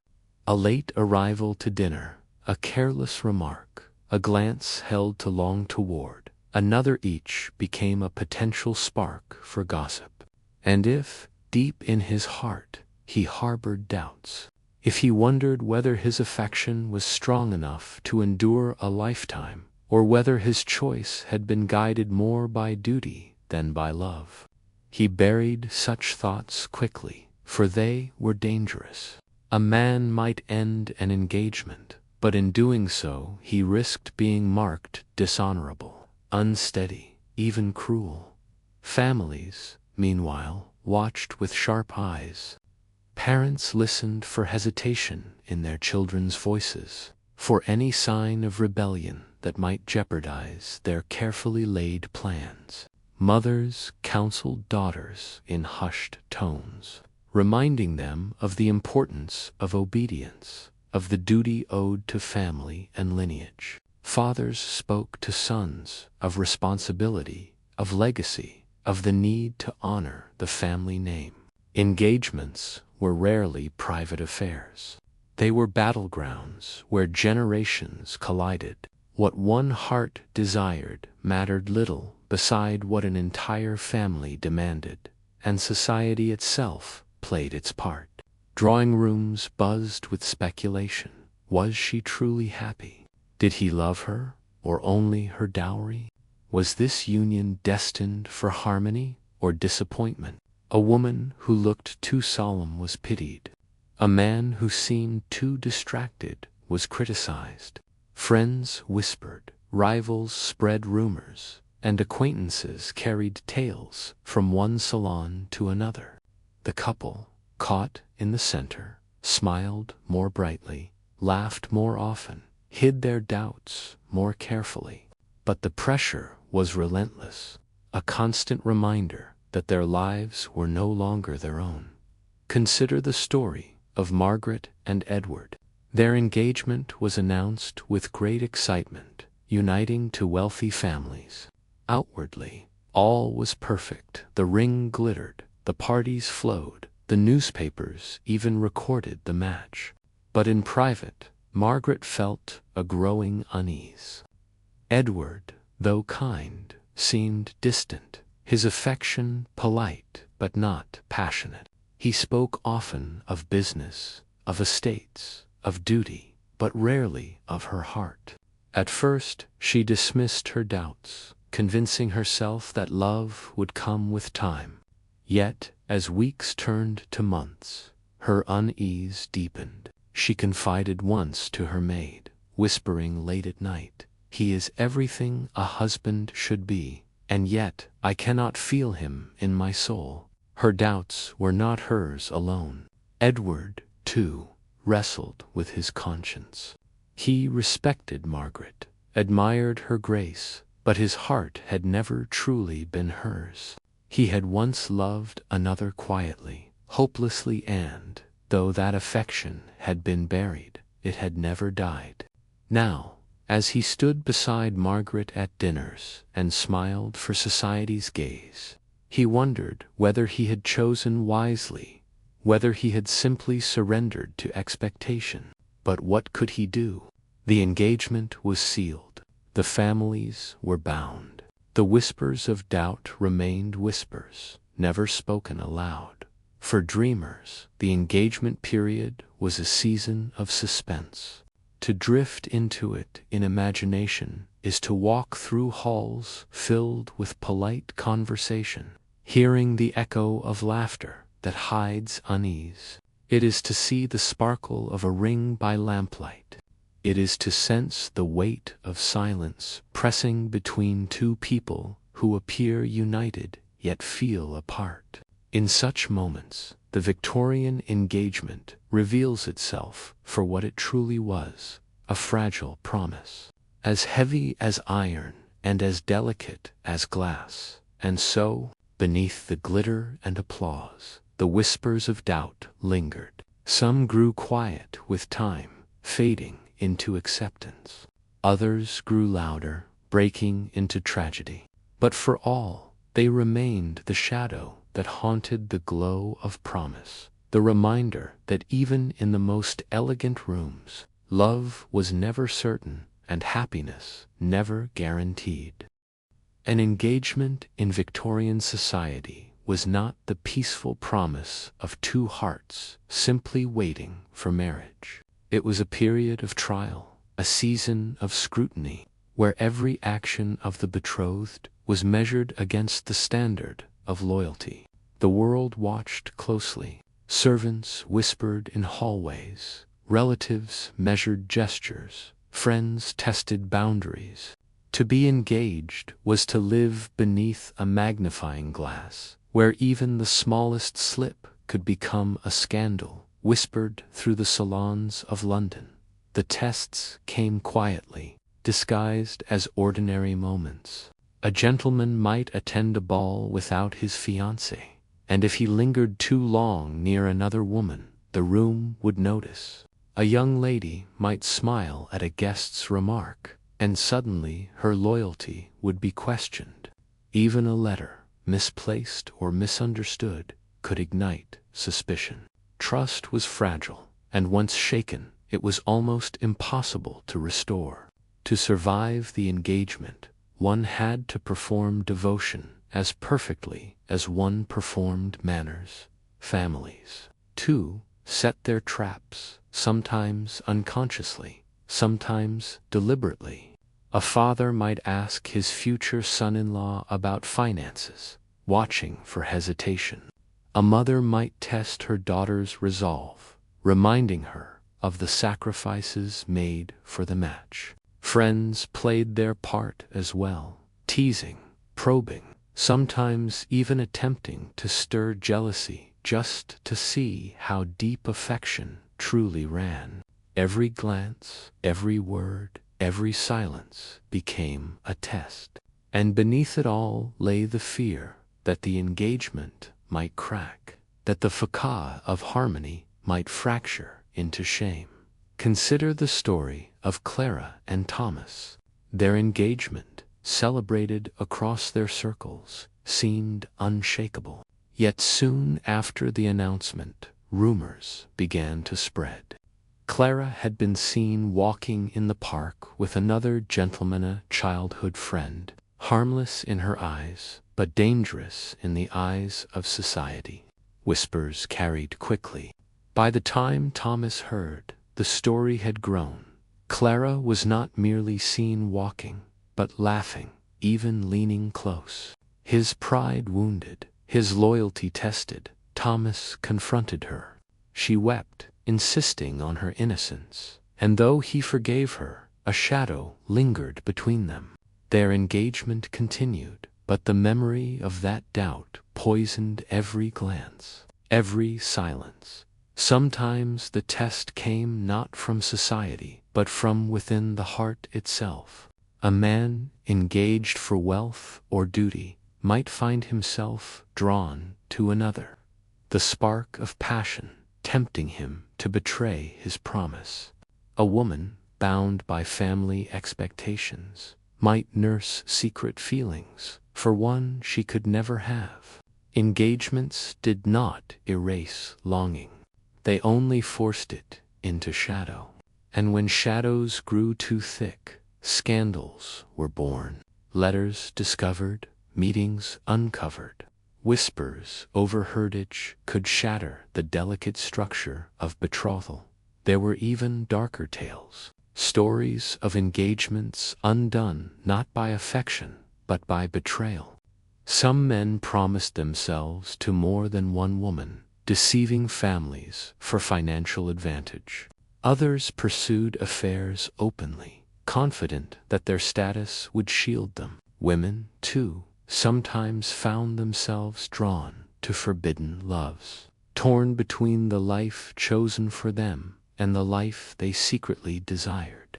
In such cases, exposure was inevitable, and when it came, it fell like a hammer. A single scandal could topple reputations that had taken generations to build. Yet not all scandals ended in ruin. Some were buried swiftly, hidden by families desperate to preserve appearances. A quiet word, a bribe, a sudden departure to the countryside, these were the tools of damage control. The public smile was restored, but beneath it, the wound remained. Couples carried those scars into marriage, beginning their lives together, not with trust, but with secrecy. Others were not so fortunate. Broken engagements, though rare, did occur, and when they did, they left devastation in their wake. A woman might be branded untrustworthy, her prospects diminished. A man might be marked as fickle, his honor questioned. Society forgave few and forgot none. The weight of loyalty often grew unbearable. Imagine the young bride-to-be at her writing desk, composing a polite note to an old friend.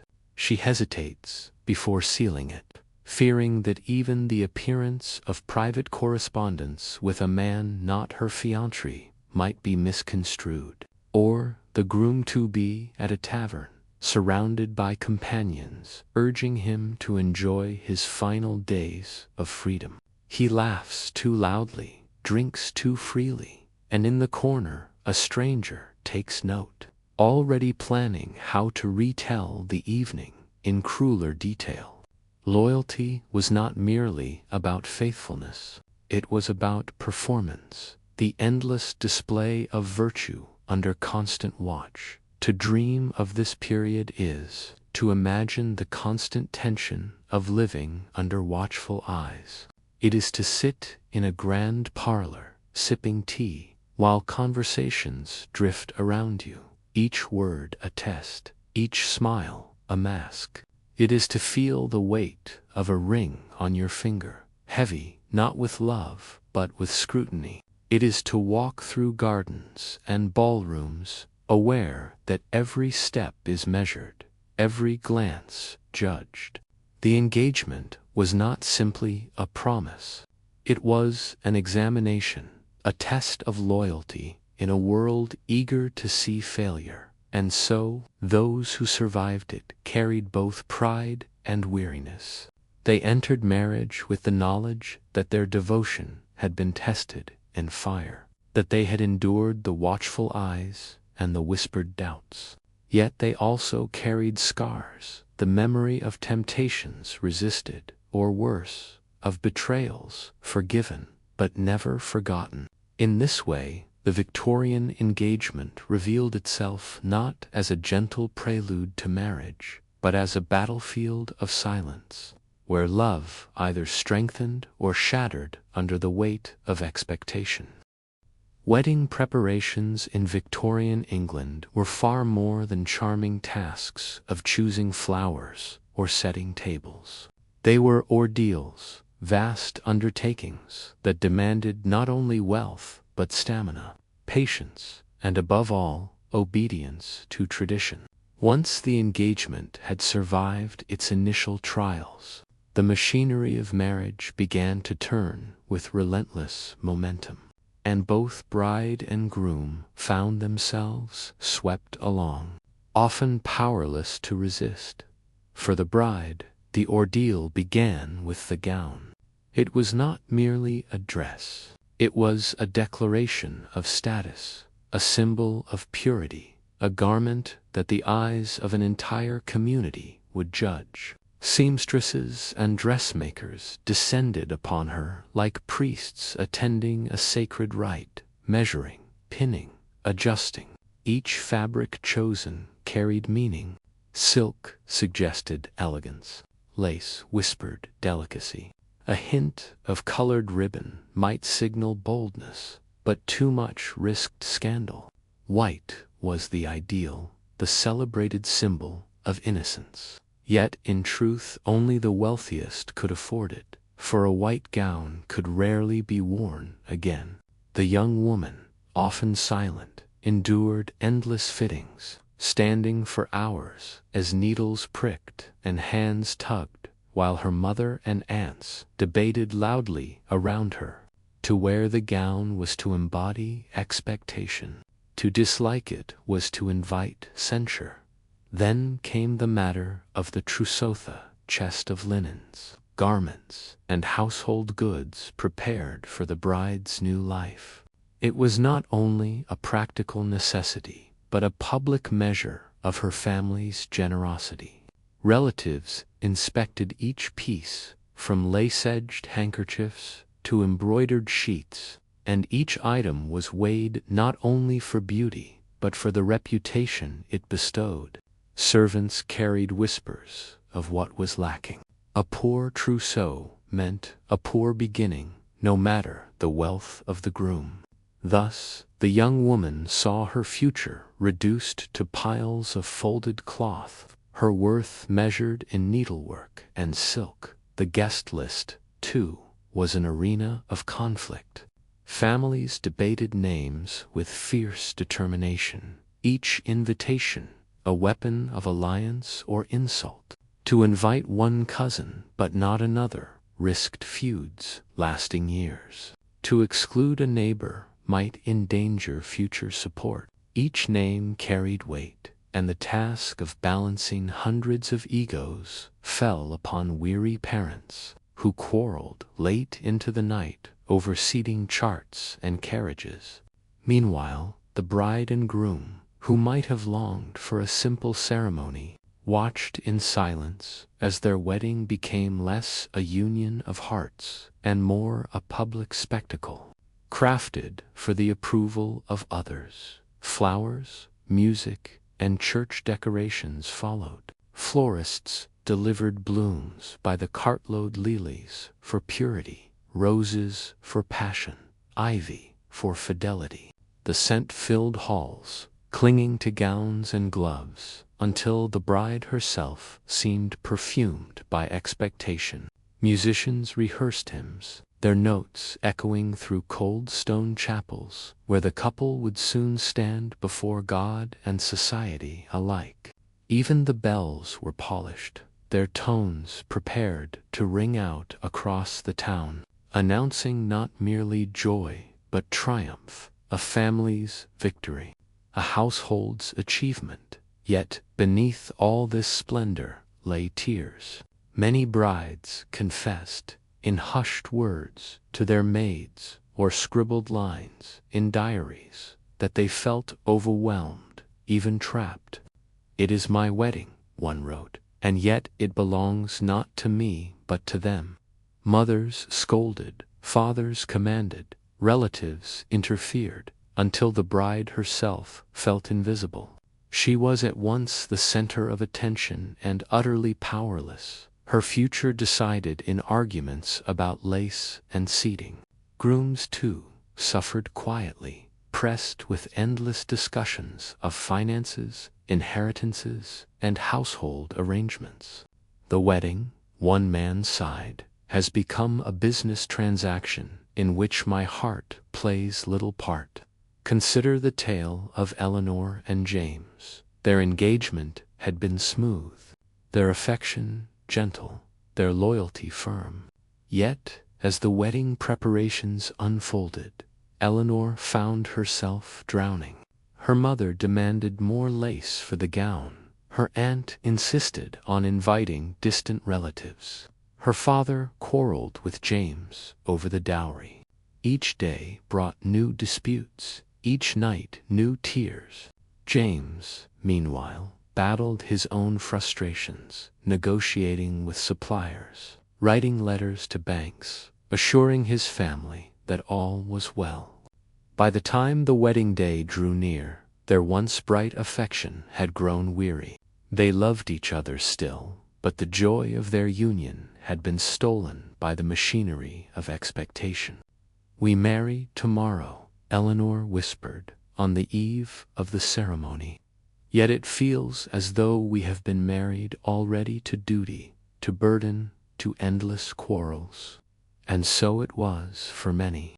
The Victorian wedding was a theater in which personal desires were secondary to social display. Brides dreamed of love, yet their days were filled with embroidery and inspection. Grooms dreamed of devotion, yet their nights were consumed by ledgers and negotiations.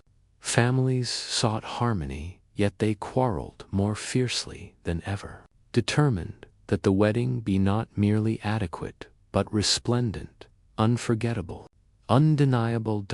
To drift into this world in imagination is to smell the flowers overwhelming the air, to hear the rustle of silk as seamstresses bustle about, to see candles flickering in cold church aisles where garlands hang heavy. It is to sit in a drawing room thick with relatives, voices clashing over who shall sit where, while the bride herself watches silently from the corner, her heart beating not with joy but with exhaustion. It is to feel the crushing weight of celebration, a celebration so vast that it threatens to bury the very love it was meant to honor. Thus the ordeal of preparations tested every couple. Some emerged stronger, united by their endurance. Others faltered, their love diminished before their vows were even spoken. For the Victorians, a wedding was not merely the beginning of marriage. It was the final trial, the last test of whether two people could survive the weight of expectation and still find one another beneath the noise. The night before a Victorian wedding was not always filled with joy or peaceful sleep. It was a night of storms within the soul, a twilight stretched between hope and dread. The house itself seemed to breathe with expectation. Servants hurried through corridors with last-minute tasks. Seamstresses delivered gowns wrapped in muslin. Florists brought armfuls of blooms that spilled fragrance into the night air. But in the quiet chambers, where bride and groom waited apart, silence pressed heavy, and thoughts grew darker than candle shadows. For the bride, the last night was both crown and prison. She sat before her mirror, the dim light flickering across her pale face, the gown hanging nearby like a ghost of her future. Tomorrow she would walk down the aisle, watched by hundreds of eyes, her every step weighed with meaning. She would leave her childhood home, her maiden name, her freedom. She would enter a union that could never be undone, a bond sealed not only by vows, but by law, by church, by society. Some brides wept openly, clinging to sisters or maids. Others smiled bravely, hiding their fear beneath laughter. But all felt it, the weight of no return. The groom, to lay awake in his chamber. His companions might have urged celebration, a last night of freedom, but he found little joy in it. Marriage meant not only love, but duty, to provide, to protect, to uphold a family's honor. Tomorrow, he would stand before God and man as a husband, no longer a carefree bachelor, but a figure bound by responsibility. In the silence of his room, he rehearsed his vows, wondering whether his voice would tremble, whether his hand would shake as he placed the ring.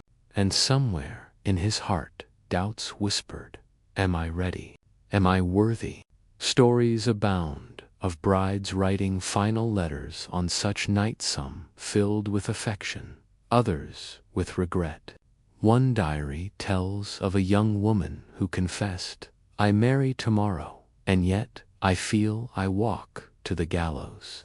Another bride, more hopeful, wrote, "I tremble, but I believe in him. If faith can carry me, I shall endure." Men, less given to confessions, sometimes sought the solace of brandy, pacing their chambers until dawn.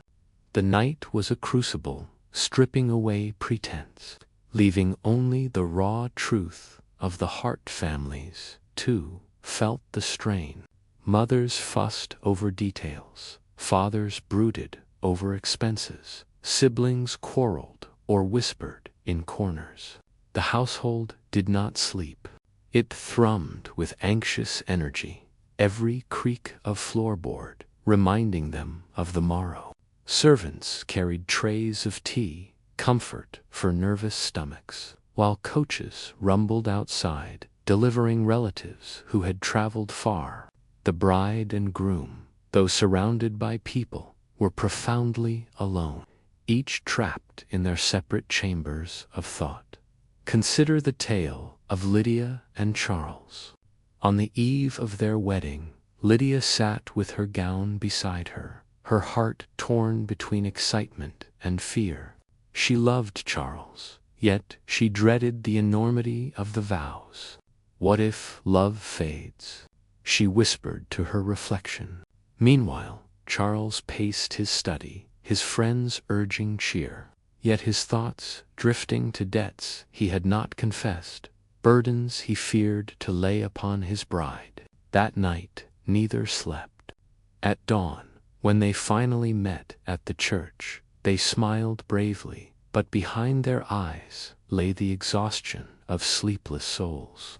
Their marriage endured, yet they often remembered that first night not as joyful, but as haunting. For some, the last night brought not dread but bittersweet tenderness. A bride might linger in her childhood room, touching familiar objects for the final time, the doll on the shelf, the books stacked neatly, the embroidery half finished. Each piece was a fragment of the life she was leaving behind. She might kiss her mother's cheek softly as she passed, or whisper good night to her father with tears in her eyes, knowing tomorrow she would no longer belong fully to them. The groom, too, might walk through his family estate, pausing in gardens or studies, aware that his boyhood had ended. In these moments, marriage was less a beginning than a farewell. The house itself mirrored these emotions. Lamps burned late, casting golden glows across anxious faces. The scent of wax and flowers mingled in the air. Clocks ticked with merciless rhythm, marking the approach of dawn. Outside, the town slept, but inside the walls of the bride's home, no one truly rested. Every sound seemed amplified, the rustle of silk, the snap of thread, the muffled sob in a distant chamber. It was as though the house itself knew that tomorrow it would witness a transformation, that its familiar halls would echo with footsteps departing forever. To dream of this night is to walk softly through corridors filled with quiet tension, to peer into rooms where brides sit trembling by candlelight and grooms stare at shadows on the wall. It is to hear whispered prayers, secret doubts, and muffled laughter from siblings who try to ease the weight of silence. It is to feel the air itself, heavy, charged with a mixture of hope and dread. For, in Victorian times, the last night before marriage was not simply the end of one day, and the beginning of another. It was a passage, a crossing, a final threshold over which there could be no return. And when dawn finally broke, pale light slipping through lace curtains, the house stirred as though relieved. Servants rushed, families dressed, coaches lined the street. The bride, pale but resolved, stepped into her gown. The groom, weary but steady, donned his coat. Their eyes met for the first time since the night before, and though their faces showed smiles, their hearts still carried the shadows of the long, sleepless hours. Thus ended the last night, not with rest, but with awakening, not with peace, but with the heavy silence of vows yet unspoken. Mourning in a Victorian household on the day of a wedding was unlike any other morning. The house, usually steady and orderly, seemed alive with restless energy. Every corner vibrating with sound, every corridor lit with a strange mixture of joy and tension. Servants rose before dawn, bustling through kitchens and halls, carrying trays, polishing silver, arranging flowers. Carriages clattered in the drive, delivering relatives who had arrived too late the night before. The air itself carried a weight, scented with roses, lilies, wax, and a faint undercurrent of nervous sweat. The bride's chamber was the true heart of the storm. There she sat, pale yet radiant, while attendants worked tirelessly around her. Hair was brushed and coiled, pins set with precision, veils smoothed until they seemed spun from mist. Powder softened her complexion, while hands tugged at silks and lace. She was no longer simply herself, but a figure transformed, a symbol. Her mother hovered nearby, issuing instructions, correcting every detail with sharp eyes, while sisters whispered encouragement or envy in equal measure. Through it all, the bride herself remained silent, her heart pounding, her mind drifting between memory and dread. Her gown, displayed on a wooden stand, seemed almost to watch her. White silk shimmered faintly in the morning light, lace gleamed like frost. To wear it was to step out of childhood and into womanhood, to place herself before the judgment of all who would gaze upon her. Some brides found joy in the sight, smiling shyly as they touched the fabric. Others shivered, as though the gown were less a garment and more a destiny too heavy to bear. Elsewhere, the groom dressed more simply, yet no less anxiously. He stood before his mirror, fastening his cravat with hands that trembled, adjusting his coat until it sat just so. His companions might joke or tease, yet his eyes betrayed him. This was no ordinary day. He thought of the vows to be spoken, of the life to begin, of the responsibility to endure. For many men, the morning of their wedding felt like stepping onto a battlefield. Pride demanded calm, but the heart betrayed fear. The soundscape of the house was overwhelming.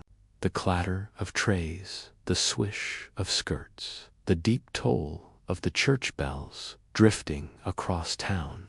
Voices rose and fell, a constant murmur of questions. Has the carriage been polished? Has the bouquet arrived? Will the weather hold? Children, dressed in stiff garments, ran through corridors, their laughter piercing the tension. Elderly relatives grumbled about seats, their words sharp as pins. Servants bowed and hurried, burdened by endless tasks. It seemed no one breathed easily. The kitchens were a world unto themselves. Steam rose from great pots, knives clattered against wood, bakers dusted flour from their sleeves. The wedding feast was a performance as important as the vows. Roasted meats, sugared cakes, candied fruits. Each dish spoke of wealth, of refinement, of the family's ability to host with grandeur. The cooks, though unseen by most guests, worked with a desperate urgency. For failure here could tarnish the entire event, and outside the town stirred. Neighbors gathered at gates and fences, eager to glimpse the bride as she departed. Bells tolled, summoning not only guests but onlookers. For a wedding was never private. It was spectacle, performance, theater for all to see. Even those uninvited felt part of it, craning their necks to watch the carriages, whispering blessings or gossip as they passed. Some whispered admiration, others envy, still others criticism of expense or taste. The couple inside, of course, would never hear these words. Yet they weighed upon them all the same. Consider the story of Elizabeth and Henry on their wedding morning. Elizabeth awoke before dawn, staring at the pale light on her ceiling. She rose quietly, walked to her window, and whispered a prayer. Downstairs, Henry was already pacing, his best man urging calm. By mid-morning, the house roared, with activity, relatives shouting, servants rushing, florists delivering blooms by the armful. Yet for Elizabeth, the world narrowed to the sound of her own heartbeat, loud as the church bells that would soon call her name. Small details often became symbols. The placement of a ribbon, the gleam of a shoe, the polish of a ring, each carried more weight than seemed reasonable, for each was scrutinized by dozens of eyes. A missing bloom in a bouquet might inspire gossip. A wrinkled sleeve might suggest carelessness. The bride and groom, caught within this whirlwind, bore these judgments silently, their private emotions eclipsed by public expectation. To dream of this morning is to feel the surge of life within stone walls, to hear the rustle of gowns, the clatter of trays, the echo of footsteps racing on wooden floors. It is to stand in a chamber filled with sunlight and perfume, watching a young woman transformed into a vision, her face pale, her eyes wide, her lips trembling as she waits for destiny. It is to sense the house itself trembling with anticipation, as though its very walls knew that this day would alter lives forever. And so, the morning of vows was not merely a time of dressing and waiting. It was a passage from one world to another, a threshold crossed in silence and ceremony. Behind the flowers and finery, behind the bustle and bells, hearts beat faster, eyes grew moist, and souls whispered questions that no one dared to voice aloud. The moment the bride finally stepped into her carriage, the air outside seemed to shift. A hush fell upon the gathered crowd before it broke into whispers and soft gasps. The gleaming black carriage, polished to a mirror shine, stood like a waiting sentinel at the edge of the gravel drive. Its wheels, scrubbed and oiled, gleamed in the pale morning light. White ribbons streamed from the harnesses of the horses, their manes brushed until they shone, their hooves striking sparks as they pawed the stones impatiently. To step into that carriage was not merely to begin a journey across town. It was to step into history, into judgment, into a role from which there was no return. Inside the house, the family stirred with a fresh wave of urgency.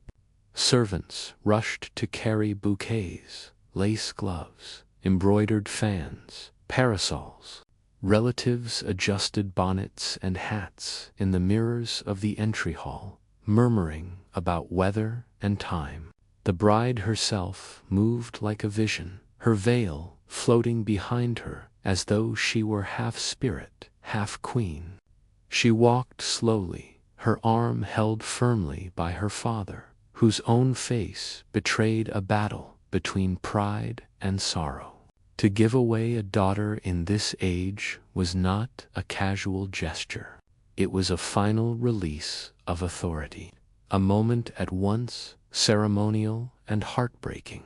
The sound of the carriage door opening echoed like a drumbeat. The bride gathered her skirts, lifted them just enough to avoid the mud, and stepped inside. For a brief instant, the veil brushed against the black wood of the doorframe, and the crowd sighed collectively, as if witnessing a sacred passage. Once seated, her bouquet trembling in her hands, she dared to glance through the window. Beyond the glass, rows of faces stared back at Hernabor's servants, strangers, all pressing forward for a glimpse of her. To them, she was no longer Elizabeth or Mary or Catherine. She was the bride, a figure larger than life, a mirror of their own longings, regrets, or hopes. The carriage wheels turned, and the journey began. Hooves struck cobblestones, wheels rumbled in rhythm, and the procession moved forward with stately slowness. Children darted alongside for a few steps, giggling, before their mothers pulled them back. Women craned their necks from upstairs windows. Men raised their hats respectfully as the carriage passed. Even the poorest laborer paused from his work, leaning on his spade or hammer to watch the vision roll by. For a wedding day in Victorian England was not only a private event, but a spectacle that rippled outward, touching the entire community. Inside the carriage, however, silence reigned. The bride, her parents, perhaps a sister or bridesmaid, sat in stillness, broken only by the creak of leather and the clatter of hooves. The air inside smelled faintly of roses, beeswax, and the sharp temps of horsehair. Hands twisted nervously in laps. The bride's heart thundered in her chest, louder than the wheels, louder than the bells. She thought of her childhood games in the garden. Secret dreams scribbled in notebook sand, felt the weight of leaving it all behind. Each turn of the wheels carried her further from the girl she had been and closer to the woman she must become. The church bells grew louder as the procession neared.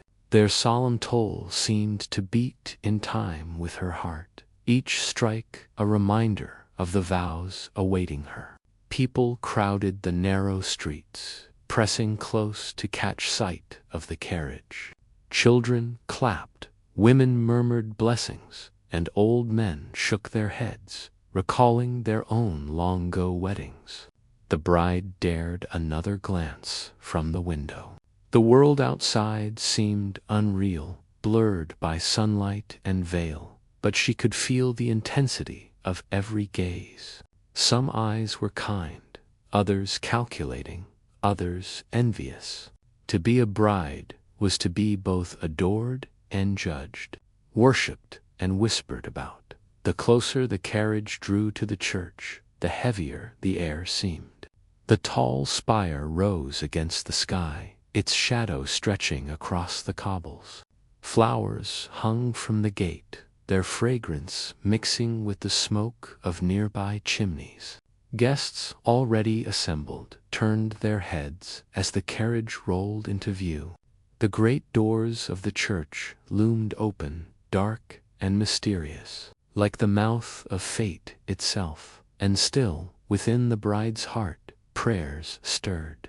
Some prayed for strength, some for love, some simply for peace.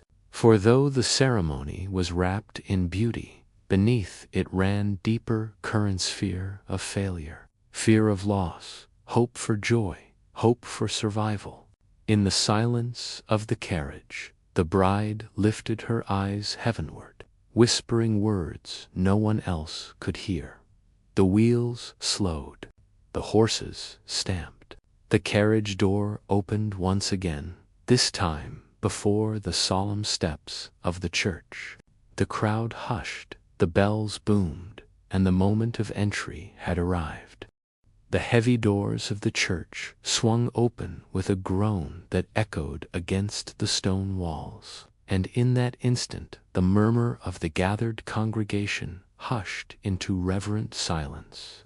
Light poured through stained-glass windows, splintered into colors that bathed the pews in jewel-like patterns of crimson, sapphire, and emerald. The smell of beeswax candles mixed with the faint perfume of lilies that adorned the altar. Every head turned as the bride appeared in the doorway, framed by sunlight, her white gown a shimmer of silk and lace, her veil cascading like mist over her shoulders. For a heartbeat, she seemed less mortal than angelic, suspended between heaven and earth, past and future. The organ struck its first chords, deep and solemn, filling the air with a sound that vibrated through bone and soul. Slowly, step by step, the bride began her walk down the aisle, her arm held firmly by her father's. The polished wooden floor creaked faintly beneath their shoes, the sound swallowed by the swell of music. Each stride carried her deeper into the sacred space, and with every step she felt the weight of dozens of eyes upon her family, friends, strangers, even rivals, all watching, all measuring. Some gazes brimmed with tenderness, others with envy, still others with cold detachment. But none could look away. The groom stood at the altar, stiff in his dark coat, his cravat perfectly tied, yet his hands betraying the faintest tremor. He lifted his eyes and met hers across the long aisle. For a moment the church fell away, withered candles, the flowers, the crowd all dissolved until there was only the two of them, bound by expectation, fear, and the fragile hope of love. She read relief in his gaze, perhaps even wonder, while he saw in hers a mixture of courage and terror. Whispers rustled in the pews as the bride passed. A child gasped at the shimmer of her veil. An elderly aunt dabbed her eyes with a lace handkerchief. The minister shifted at the altar, his book clasped tightly in his hands. The music swelled as she reached the halfway point, and her steps faltered for just an instant. Her father squeezed her arm, steadying her, though his own throat tightened with the knowledge that this was the last time he would walk at her side as protector. As she drew nearer, the scent of flowers grew stronger. The altar was heavy with arrangements of roses, lilies, and ivy, their fragrance mingling with candle smoke. Shadows danced across the high stone arches as the flames flickered, throwing light upon carved angels and saints who seemed to watch the ceremony with eternal, silent witness. The ancient church itself felt alive, its stones carrying centuries of whispered vows and long-forgotten prayers, as though time itself paused to observe this union. At last they reached the altar. The father released his daughter's hand, placing it into the groom's with a gesture that was both tender and solemn. The organ faded, the silence thickened, and the minister's voice rose, calm yet commanding, filling the vaulted space. He spoke of duty, of love, of the holy bond that bound not only man and woman, but family and community. His words rang against the arches, ancient echoes joining modern breath, as if generations of vows layered themselves upon this single moment. Then came the exchange itself. The groom's voice trembled slightly, as he repeated the sacred words, each syllable binding him tighter to the promise of fidelity, honor, and protection. The bride followed, her voice softer, fragile as porcelain yet steady, carrying across the stillness of the church. When she spoke the words, "Till death do us part," a collective sigh seemed to ripple through the congregation, as though all had inhaled together, knowing the gravity of that vow. The rings, symbols of eternity, were brought forth on a velvet cushion. The groom slid the band onto her finger, his hand brushing hers with both tenderness and desperation. She returned the gesture, the cold metal warming instantly against his skin. In that moment, the world outside, the gossip, the expectations, the fears ceased to exist. There was only the circle of gold, the binding of two lives, the silent promise carried in every heartbeat. Yet even as the vows were sealed, shadows lingered. Some guests exchanged knowing glances, whispering of fortunes, alliances, and hidden motives. For in Victorian society, a wedding was rarely only about love. It was about survival, inheritance, and position. And still, the couple at the altar clung to the fragile hope that within this grand arrangement, true affection might bloom. Finally, the minister raised his hands, his voice resounding beneath the high arches, "I pronounce you man and wife." The congregation erupted not in wild noise, but in a wave of reverent approval. Applause rippled gently through the pews, mixed with tears and soft laughter.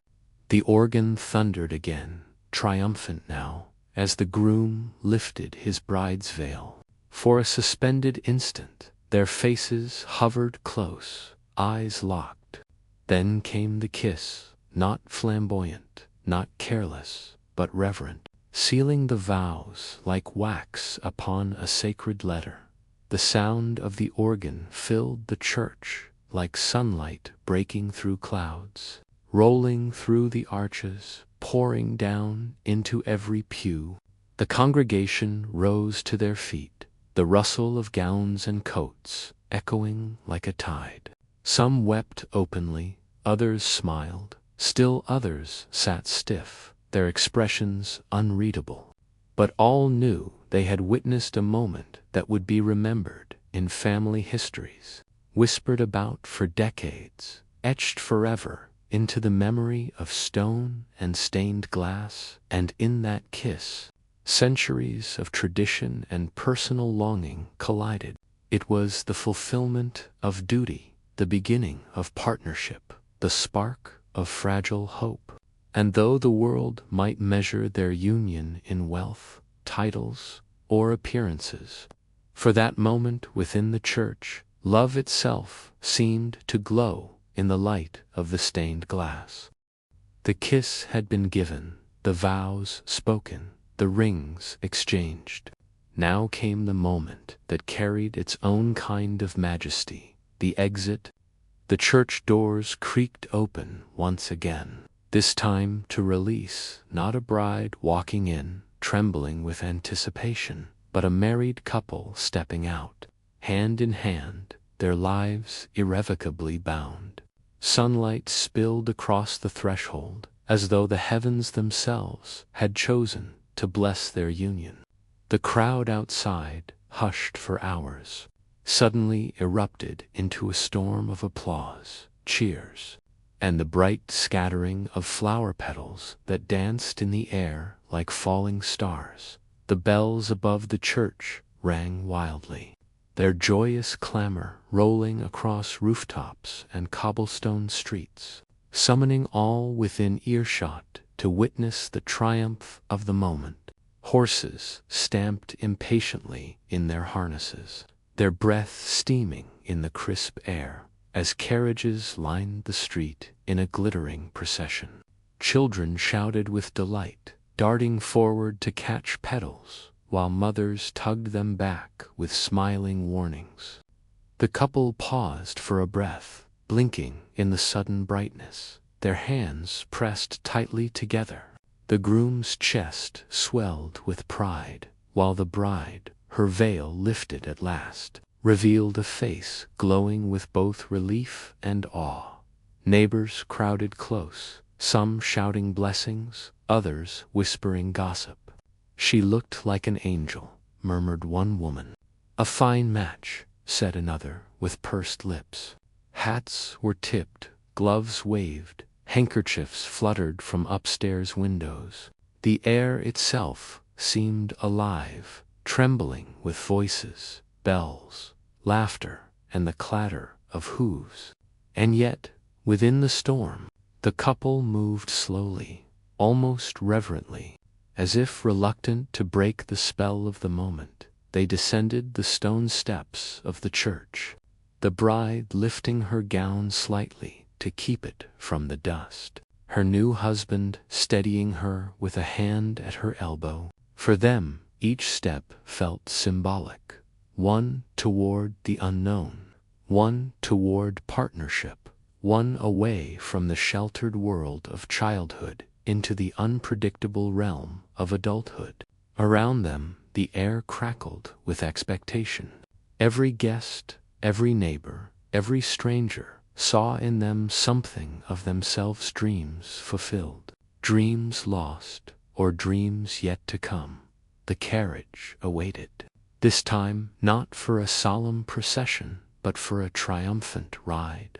The same horses, adorned with ribbons, pawed the ground, their tack gleaming in the sunlight. As the couple approached, the coachman tipped his hat, and the bridesmaids gathered the gown's long train, tucking lace and silk carefully inside the polished black carriage.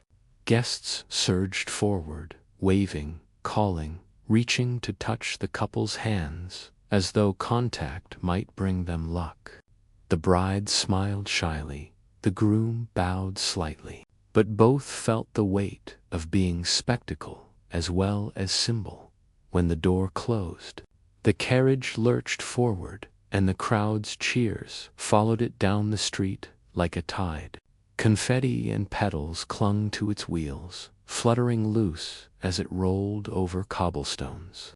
Children chased after it, their laughter mingling with the steady rhythm of hooves.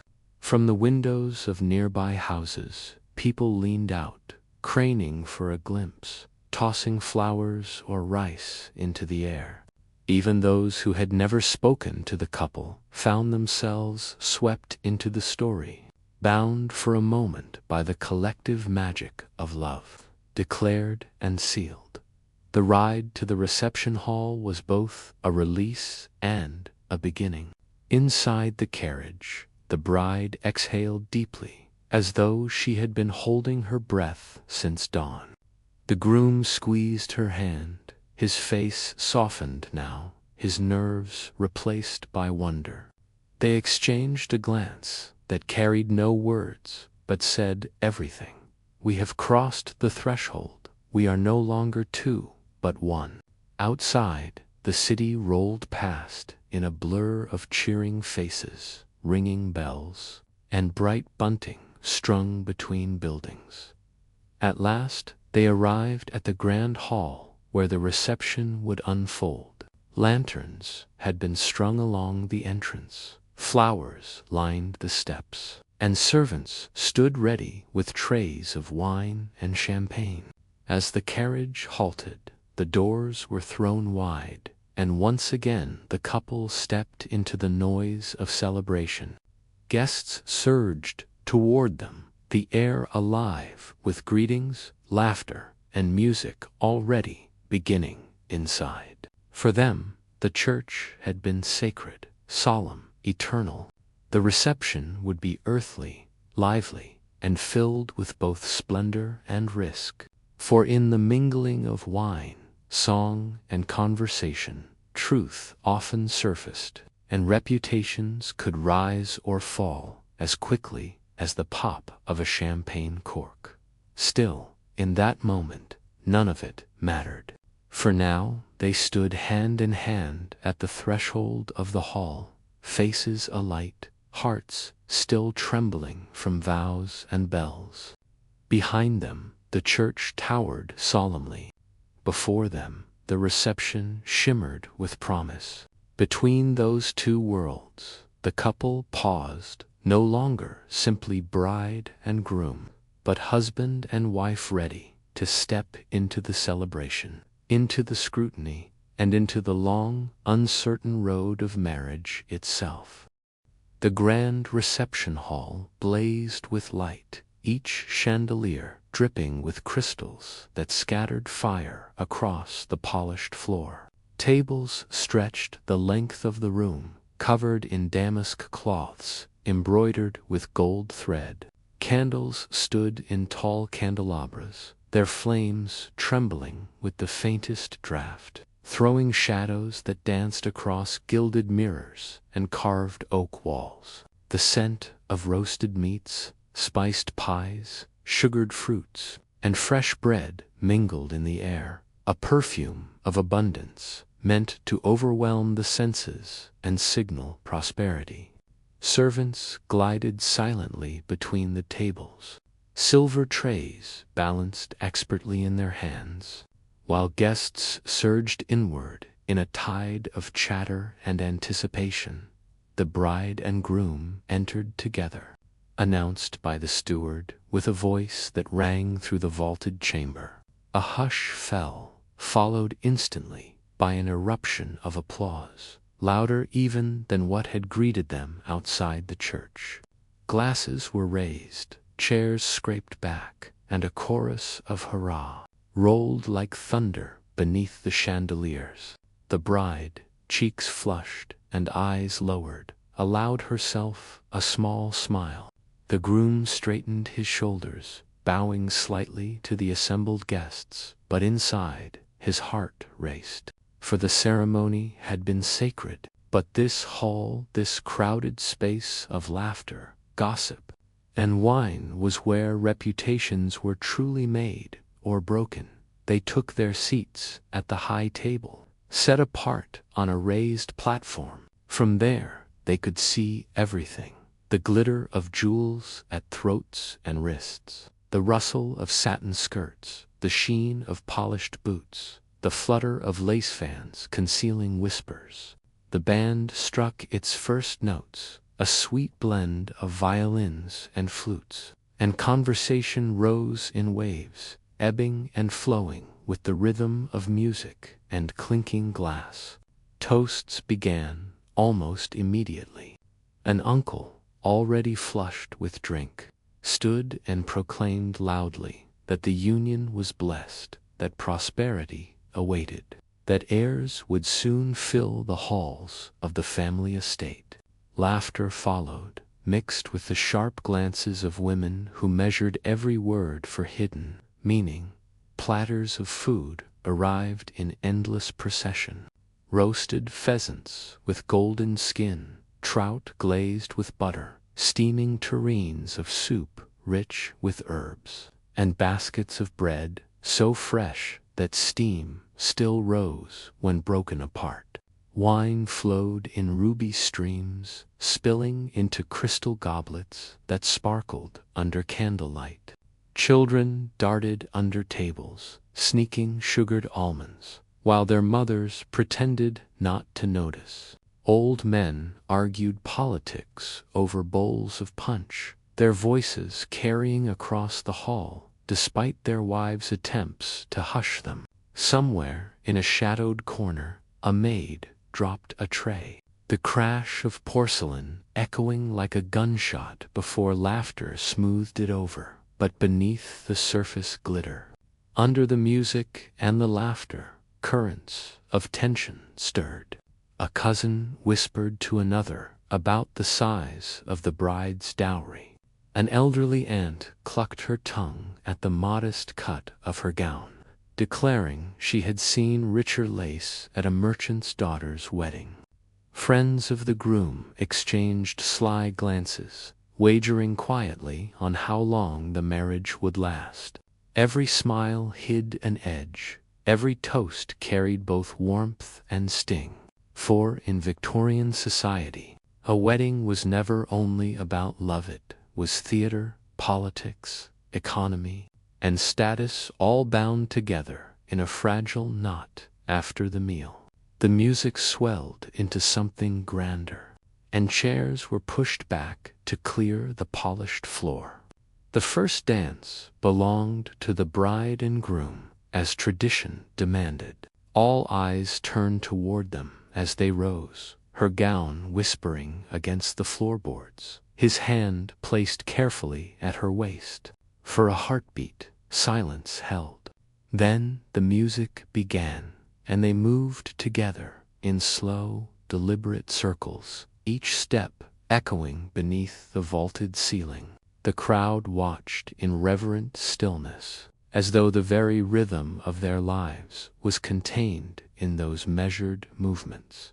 When the dance ended, applause erupted, and the floor filled with couples, young men with eager eyes, elderly gentlemen shuffling with dignity, mothers guiding daughters through the steps, hopeful suitors stealing glances across the room. The hall became a swirl of motion, skirts twirling, boots striking rhythm, laughter rising like sparks from a fire. The bride sat again, catching her breath, sipping from a goblet of wine, while women crowded close to admire her gown, her jewels, her composure. The groom drifted among his guests, shaking hands, accepting congratulations, and quietly enduring the pointed remarks of those who cloaked envy in courtesy. As the evening deepened, candles burned lower, wax pooling in golden rivers, their light casting long shadows against the walls. The laughter grew louder, the music wilder, as inhibitions melted with the flow of wine. Secrets slipped into conversation, an indiscreet glance, a whispered insult, a sudden confession breathed too close to the wrong ear. Outside, the night pressed against the windows, the cool air carrying the faint sounds of horses stamping in the courtyard. Inside, the air grew warm and heavy, thick with perfume smoke, and the heat of bodies pressed close in dance. Yet, through it all, the bride and groom remained the center. Every movement they made, every smile exchanged, every word spoken was noted, weighed, whispered about. They were no longer simply to individuals. They were a spectacle, a symbol, a mirror in which every guest saw reflections of their own desires, fears, and ambitions. For the couple, exhaustion mingled with exhilaration. They smiled until their cheeks ached, nodded until their necks stiffened, danced until their feet throbbed. But beneath the surface, they both wondered the same silent thought. What awaited them when the music faded, when the last guest departed, when only the two of them remained in the quiet of their new life? The night's final toast rang out, the steward's voice booming once more, and the crowd roared in reply. Glasses clinked, laughter swelled, and for a moment the hall seemed suspended in a golden glow of joy and illusion. The bride lifted her eyes to the groom's, and in the flicker of candles, their gazes met with something unspoken yet undeniable, the recognition that tonight was not merely an ending, nor only a beginning, but a crossing into unknown territory, terrifying and utterly real. Dawn crept slowly into the new house, painting the heavy velvet curtains with a faint glow of gold. The air inside was thick with the mingled scents of wax from candles burned too late, spilled wine, and the faint perfume of flowers that had already begun to wilt in their vases. Silence clung to the corridors, broken only by the distant creak of a servant's footstep and the muffled clatter of dishes being cleared in the kitchens below. In the grand chamber reserved for the bride and groom, time seemed suspended. The festivities of the previous night lingered like phantoms' laughter, echoing faintly in memory. Music still pulsing in tired limbs, voices rising and falling in a tide that now had receded, leaving exhaustion in its wake. The bride stirred first, opening her eyes to a room both strange and imposing. Carved furniture loomed dark against the walls. Heavy draperies muffled the morning light, and the four-poster bed seemed almost too vast, swallowing her within its folds of embroidered quilts. She lay still, listening to her own heartbeat, wondering if she had dreamed the vows, the endless toasts, the dizzying whirl of dances. Had all that brilliance, all that clamor, truly been real? Or was it some fevered vision, conjured by candlelight and champagne? Slowly she turned her head, and there lay her husband. His breathing was steady, his features softened in sleep, yet his presence was both reassuring and daunting. No longer suitor, no longer guest, now husband. The word echoed in her chest with both warmth and weight, a finality that pressed as heavily as the quilt across her body. She rose carefully, her bare feet meeting the cold floor with a start, and crossed to the window. Drawing aside the curtain just enough, she glimpsed the courtyard below. Servants moved briskly, already at their duties, brushing down horses, hauling water, sweeping cobblestones still scattered with the remnants of last night's celebration. Ribbons and confetti clung stubbornly to corners, bright reminders of joy now fading into routine. She wrapped a shawl around her shoulders, shivering despite the thin sunlight. For the first time, she was not merely a daughter in her father's house, nor a guest at another's table. She was mistress here, expected to command, to oversee, to embody grace in every gesture. Yet inside she felt as uncertain as a child, her heart fluttering with eagerness and fear in equal measure. The groom awoke not long after. He stretched, blinked against the light, and offered her a faint smile that was both familiar and foreign. Between them lay an awkwardness born of new reality. Conversation stumbled over trivialities, the lateness of the night, the warmth of the hall, the music that still seemed to hum faintly in their ears. Neither dared to voice the questions that lurked within. What will our life look like now? Will affection grow, or will duty alone bind us? Breakfast arrived on a silver tray, steaming tea and buttered bread. But even the gentle clink of porcelain cups could not disguise the silence stretching long between them by midday. The house filled with footsteps and voices. Family members called with congratulations. Neighbors arrived under the guise of courtesy, but with gossip gleaming in their eyes. Distant relations appeared eager to sniff out signs of weakness or scandal. The couple endured it all with polite smiles, their gestures rehearsed, their words carefully measured. Compliments showered upon them, yet each carried hidden edges. "What a fine match," said one, with a tone too calculating to be warm. "Such a radiant bride," murmured another, her eyes sharp as daggers beneath the flutter of her fan. Behind every remark lurked curiosity, envy, or subtle judgment. The bride felt exposed, as though she walked a stage where every gesture would be scrutinized for meaning. The groom, though confident in appearance, felt the same unease. He shook hands, accepted congratulations, and played the role expected of him. But inwardly, he wondered at the fragile scaffolding of performance that supported their new life. Would it collapse once the audience dispersed? Would love prove strong enough to hold against the weight of expectation? His mind wandered back to the vows, the solemnity of the church, and he clung to those words as though they were lifelines cast upon stormy seas at last. As evening descended, the house quieted.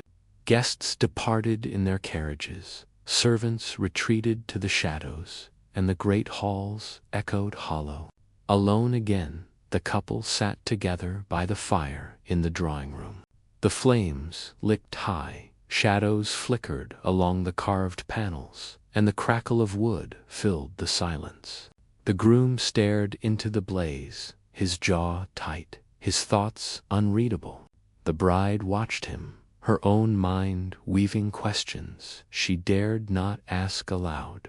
The flicker of firelight touched their faces, drawing out tenderness and hesitation in equal measure. Outside, night pressed close against the windows, the wind rattling the glass like impatient fingers. Inside, the room glowed with warmth, yet the silence between them grew thick, more profound than words could pierce. Marriage, she realized in that moment, was not the end of a journey but the beginning of an uncharted road. Beyond the feasts, beyond the vows, beyond the applause of the crowd, lay the quiet test of daily life, filled with duties, choices, and unspoken fears. And it had only just begun. The first week of marriage settled over the household like a heavy cloak ornate, impressive and suffocating all at once. The bride soon discovered that the golden glow of the ceremony, the dizzying whirl of music and applause, had been only the surface shimmer of a much deeper current. Beneath it lay the daily tide of expectation, the small yet relentless duties that stretched across every hour of daylight and often into the dim corridors of night. From dawn until dusk, her new life became a pageant of observation and judgment, with invisible eyes watching her every movement, measuring her every word. Each morning, the house awoke before her. Servants bustled in the halls, lighting fires, carrying coal, polishing floors until the wooden planks reflected candlelight like glass. By the time she descended the staircase, breakfast would already be laid in the dining room. Boiled eggs, bread, honey, and steaming tea served in porcelain cups as fragile as her own composure. But even this small ritual was layered with scrutiny. A maid noted how she held her spoon. A butler registered the firmness of her tone. A visiting relative appraised the brightness of her smile. Nothing was truly private. Each gesture was a signal to the world that she was incapably of her new role as mistress of the house. The groom, too, found himself pressed by responsibility. Letters arrived daily, thick with the wax seals of creditors, business partners, and distant family members, with endless demands. He spent long mornings at his desk, quill scratching against parchment, while the bride listened to the faint rhythm of his writing through the wall. Occasionally, raised voices filtered through heated discussions with stewards or clerksby for falling into a tense silence. For her, the house felt less like a home and more like a stage where she was expected to perform a flawless part. Even though no one had handed her a script, afternoons were claimed by visits neighbors arriving, with bouquets of flowers and baskets of fruit.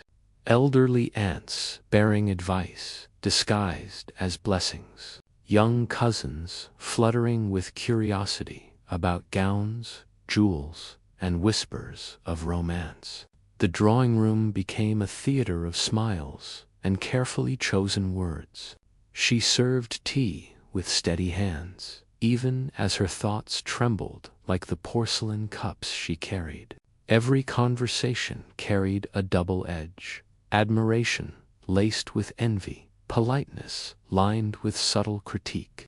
"Such a fine household," one guest murmured, with a glance sharp enough to suggest doubt. "You wear married life so gracefully," another declared, though her eyes lingered on the slight pallor of the bride's cheeks, as if cataloguing weakness. When guests departed, the silence returned, heavy as stone. The bride often wandered through the corridors, touching the polished banisters, tracing the carvings on the furniture, peering into rooms that felt grand but alien. She had grown up among familiar walls where every picture and trinket carried memory. Here, every object belonged to another history, another family, another expectation. The house was beautiful, yes, but beauty without belonging felt like a mask she was forced to wear. At times, she felt she was a visitor still, waiting for someone to grant her permission to truly inhabit her own life. In the evenings, when lamps were lit and the fire cast long shadows across the parlor, she and her husband sat together in uneasy companionship. Their words were polite, their tones gentle, but beneath their exchanges lay the unspoken truth that they were strangers navigating the fragile bridge between duty and desire. He asked about her day, and she spoke of guests and household matters. She asked about his letters, and he spoke of accounts and disputes. Yet both held back the questions that mattered most. Did affection lie beneath their courtesy? Would love take root, or would their marriage remain a contract framed in the polite silence of drawing rooms? Nights, too, carried their own weight. The grand bed, with its heavy drapes, loomed not as sanctuary, but as reminder of vows spoken, of expectations whispered, of futures implied. She lay awake long after her husband drifted to sleep, staring at the carved canopy above, listening to the ticking of the clock on the mantel. Each tick seemed to measure the gap between who she had been and who she was expected to become. Sometimes she rose quietly and walked to the window, looking down at the courtyard where the last embers of fire glowed in the servants' quarters. She envied their ease, their laughter drifting faintly upward, their freedom from scrutiny. The days stretched on, heavy with repetition, yet sharpened by subtle shifts. She began to notice the rhythms of the household, the maid who always hummed softly while polishing the banisters, the gardener who paused to wipe his brow at the same moment each morning, the cook whose voice thundered from the kitchen like a queen commanding her kingdom. Slowly, the house revealed itself to her not merely as walls and furniture, but as a living organism, its pulse beating through the footsteps of those who served within it. Yet even as she learned its rhythms, she felt her own heart out of sync, stumbling. Uncertain by the end of that first week, fatigue weighed heavily on her. The endless smiles, the careful gestures, the rehearsed words all pressed upon her like stones in her pockets, dragging her into weariness. And yet, beneath the exhaustion, a quiet resilience began to stir. Standing before the mirror one night, she studied her reflection, the curve of her shoulders, the faint shadow beneath her eyes, the small but steady set of her jaw. Perhaps she was not yet mistress in truth, but she was learning. Slowly, painfully, she was beginning to shape herself into something stronger, someone who might not merely endure but command still. As she extinguished the last candle and lay once more in the vast bed, she whispered a truth only the darkness could hold. Marriage was not a fairy tale spun in lace and gold. It was a crucible, a test of patience, courage, and will. And though she had survived the first week, the long road ahead stretched daunting and uncertain, shrouded in both shadow and possibility. The first month of marriage unfolded with the slow, inevitable rhythm of a clock whose ticking could not be escaped. At first, each day felt new, filled with the strangeness of routine shared with another. Yet, as weeks passed, novelty gave way to patterns, and those patterns began to reveal the fractures hidden beneath the polished surface. The bride soon realized that life was not measured in grand moments, but in the quiet repetition of meals, conversations, and shared silences, of which revealed more than vows or celebrations ever could. The mornings began predictably.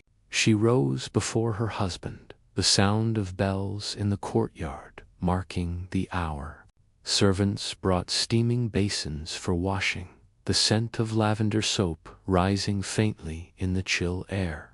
Breakfast was laid in the dining room, and though the table glittered with silver cutlery and crystal glasses, the meal itself was muted. He spoke of business letters, of accounts and responsibilities, his words practical and detached.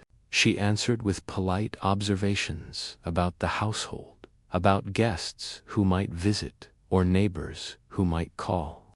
Their exchanges carried civility, but underneath lingered a silence heavy with what they did not say. Afternoons stretched long, filled with obligations.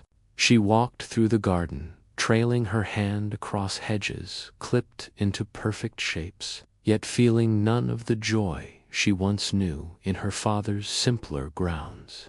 There, flowers had grown wild, buzzing with bees.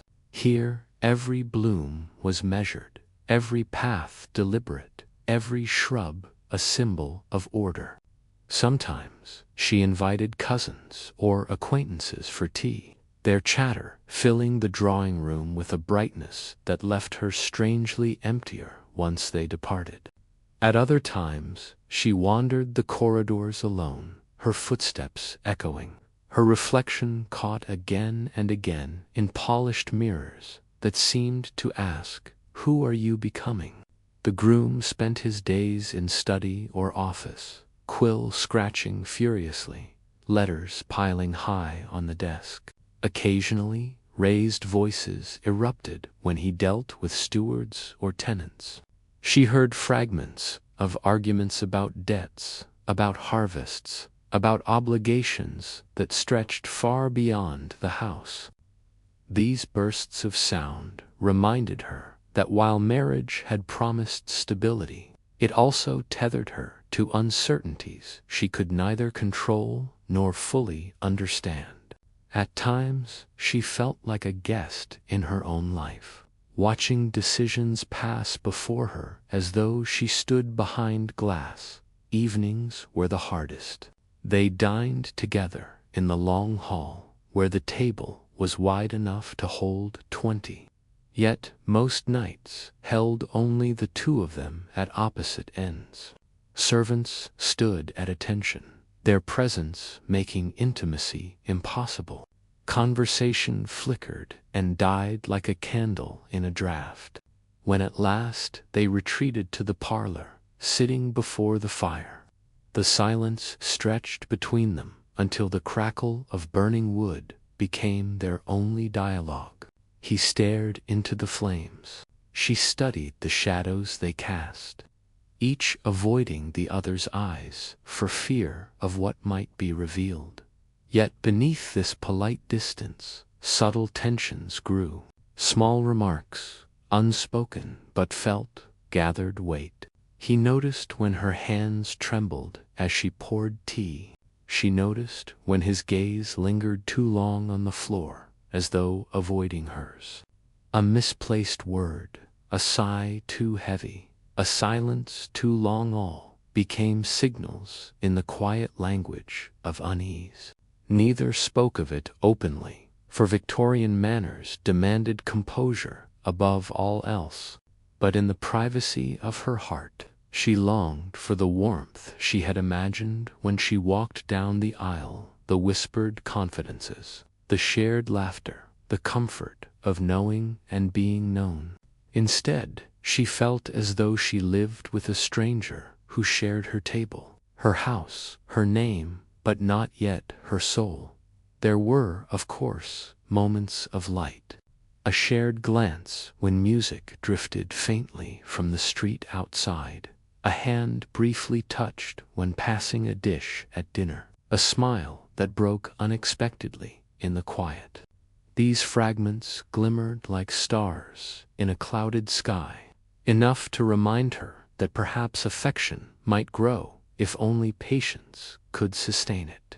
Yet each moment was fleeting, swallowed quickly by the larger silence, leaving her wondering whether she had imagined it at all. By the close of the first month, she found herself standing often before the tall mirror in their bedroom, studying her reflection as though searching for answers. The gown she wore might be fine, the jewels on her neck bright, but her eyes betrayed questions she dared not voice. Had she entered a partnership or a prison? Was this house her sanctuary or her cage? The reflection offered no reply, only the image of a woman poised at the threshold of her own becoming, uncertain, waiting, yet not without strength, in the depths of night. When the house lay still, she sometimes rose from bed and walked to the window. Beyond the glass stretched the quiet countryside, dark fields under a pale moon. Somewhere an owl called, its cry low and haunting. She pressed her palm against the cold pane and whispered into the silence a vow of her own, not one spoken in church or before witnesses, but one carved into the privacy of her heart. I will endure. I will learn. I will not vanish into silence. It was not love, not yet, but it was something, an ember of resolve, glowing quietly against the vast unknown. The second month of marriage crept in quietly, yet it carried a pressure far heavier than the first. The celebration had ended, the congratulatory letters slowed, and the novelty of married life began to fade. What remained was society itself, the eyes, the whispers, the unspoken rules that wound themselves tightly around the household, like ivy around stone.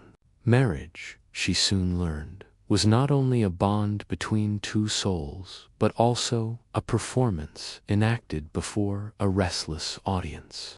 And that audience was relentless. Every afternoon, the drawing room filled with visitors. Women swept and draped in silks, their voices like the rustle of feathers, each laugh carefully measured, each remark polished to shine like glass. They carried fans that fluttered not only to cool but to conceal the quick lift of a brow, the exchange of a glance, the subtle twist of a phrase meant to probe without ever appearing impolite. Men followed their boots, leaving faint traces of rain or mud on polished floors, their talk dominated by commerce, politics, or the spread of railways that promised to change England forever. Yet beneath their discussions of steel and steam lay a subtler current. How prosperous was this new household? How steady was the groom's hand? Would he rise among their ranks, or stumble beneath debts whispered about in corners? The bride became the quiet axis around which these gatherings turned. She poured tea with graceful hands, her smile unwavering, her posture impeccable. Compliments fluttered around her like moths. Her gown suited her, her complexion glowed, her manner was elegant. But for every flattering word, she sensed the shadow behind it. Was her smile genuine or forced? Did her eyes sparkle with love or fatigue? Each guest seemed to weigh her expression as if to measure the truth of her marriage. Their voices might have been sweet, but their curiosity was sharp as pins. As for the groom, he bore his own burdens under society's gaze. Men asked after his estates, his tenants, his accounts. A careless question about the harvest was often a disguised probe into his solvency. A remark about land improvements was rarely innocent. It was a test of his ambition, his reliability, his wealth. He met these inquiries with calm replies, his voice even, his gestures firm. Yet when the guests departed and the doors closed, she saw the tension return to his shoulders. The crease deepened between his brows as he bent once more over ledgers and correspondence. It was clear that the marriage had bound him not only to her, but to a greater stage, where reputation itself was currency. Evenings after such gatherings were heavy. They would sit before the fire, jewels removed, cravats loosened, yet the silence between them was not restful. He stared into the flames as though answers might rise with the smoke, while she unpinned her hair slowly, watching her reflection tremble in the mirror. The house that had echoed with chatter hours before now felt cavernous, filled with the unsaid. She longed to speak openly, to ask if he, too, felt suffocated by the endless expectations, but words caught in her throat. To admit weariness seemed weakness. To confess doubt seemed disloyal. And so silence reigned, as steady as the ticking of the long case clock in the hall. But society did not only watch for harmony, it waited for heirs. Though no one dared ask her directly, the bride felt the unspoken question in every lingering glance, in every blessing delivered with too much weight. When will the nursery be filled? When will children's laughter echo in these halls? Elderly matrons smiled as though they already saw the cradle by the fire. Younger women asked subtle questions about her health, about how she was settling. The pressure seeped into her very skin, settling like an invisible cloak she could not cast aside.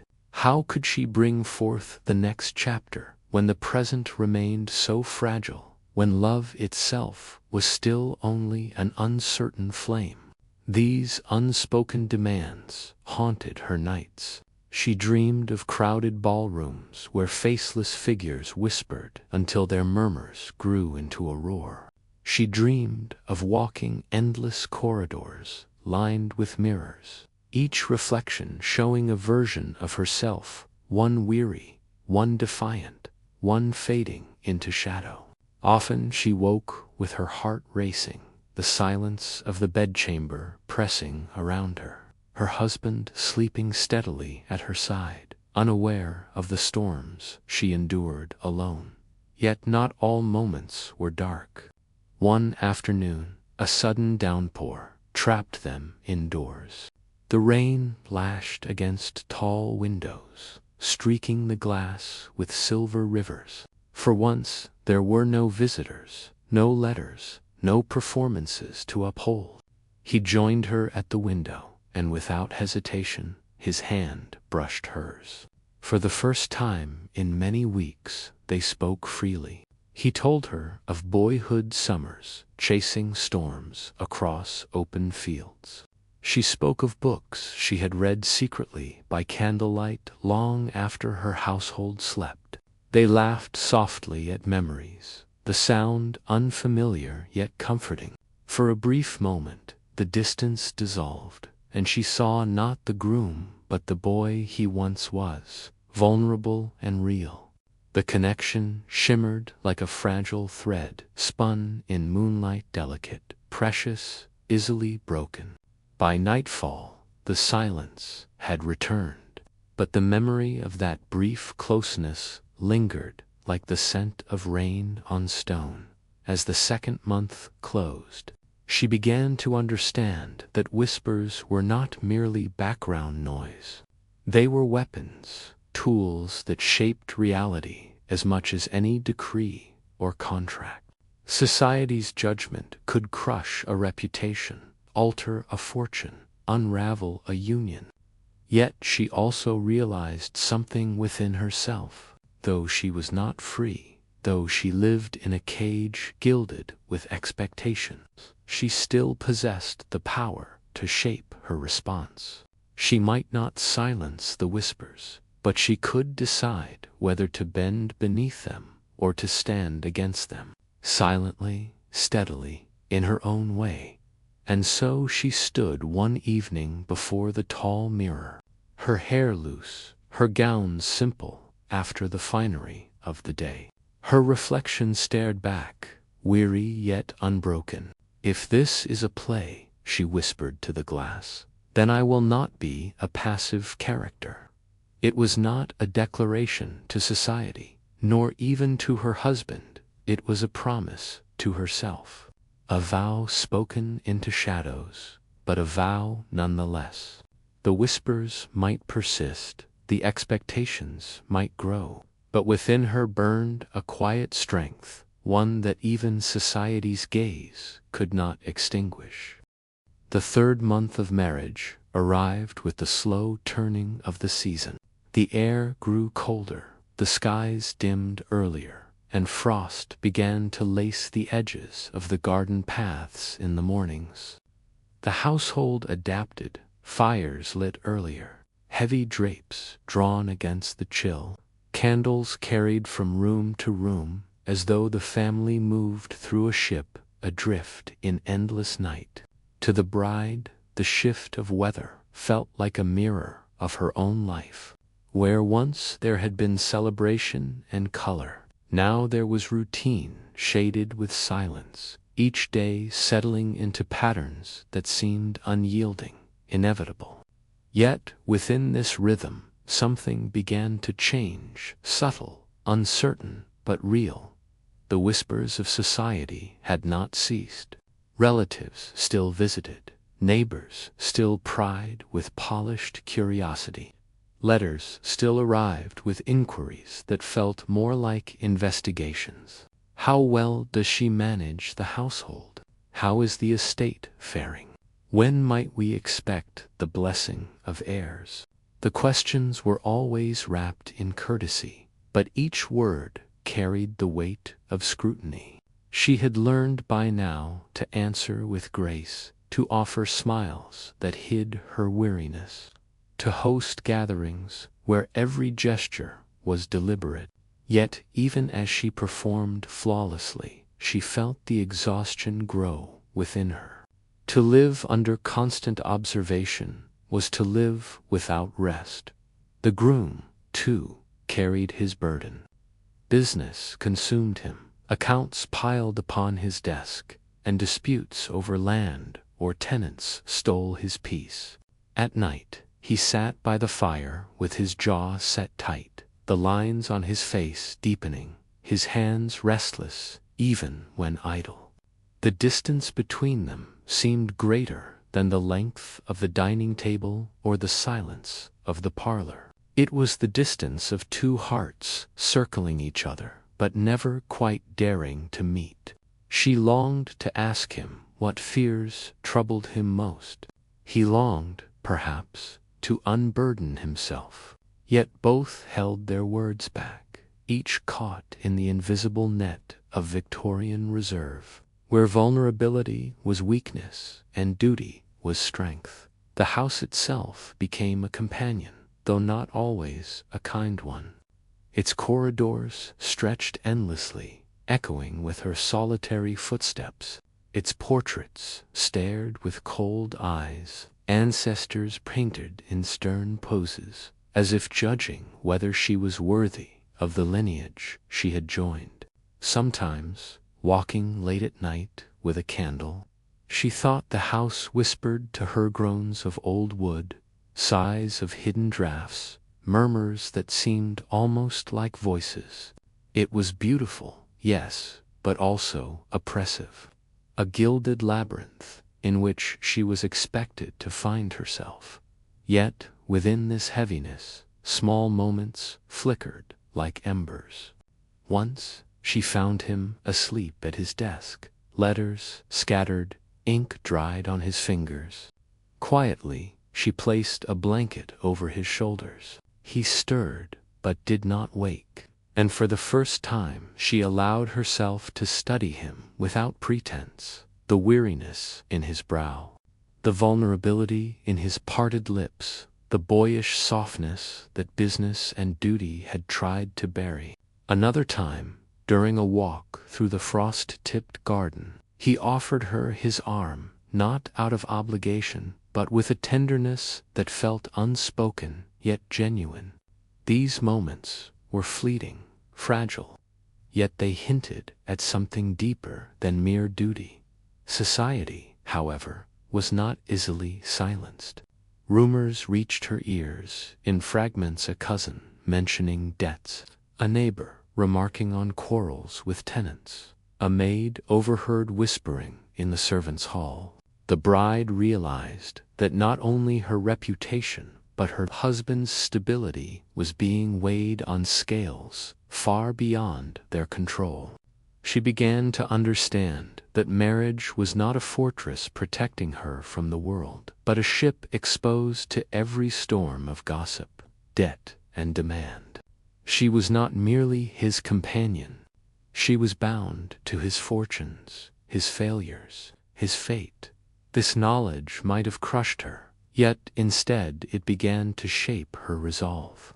Standing before the tall mirror one evening, she looked not only at her own reflection, but at the life that stretched behind her. The jewels at her throat glittered, the firelight glowed on her gown, but her eyes saw beyond adornment. She whispered to herself, "I am not decoration. I am not merely a wife to be displayed. I am the keeper of this house, the bearer of its burdens, the silent witness to its truths." The words were not spoken aloud to anyone else, but in that moment she felt them carve themselves into her heart as surely as vows spoken in church. The turning of the season brought more than frost. It brought a shift within her. Where once she had felt like a guest in her own life, now she began to claim it, quietly, steadily. She still smiled at gatherings, still poured tea with grace, still answered society's questions with perfect composure.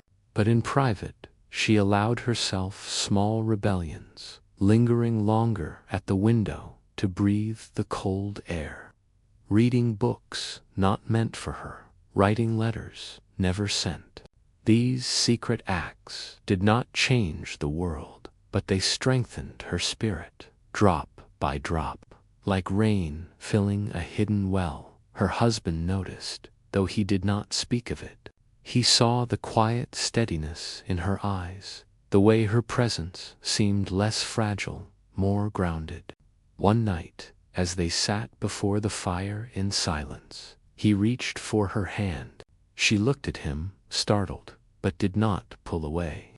They sat like that for a long time, saying nothing, the fire crackling softly. It was not passion, not yet, but it was something in acknowledgement, a beginning, a fragile bridge across the silence. By the close of the 3rd month, when frost lay heavy on the fields and the first snow threatened the air, she stood once more at the window, her hand pressed against the cold glass.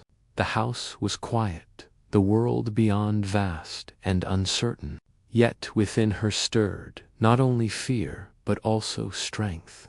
She knew that whispers would never cease, that duty would never loosen, that society's gaze would never soften. But she also knew this: she was no longer the girl who had walked uncertainly into this house 3 months ago. She was becoming something else. Someone tempered by silence, sharpened by expectation, and steadied by her own quiet resolve. And in that transformation lay the seed of survival, perhaps even of love.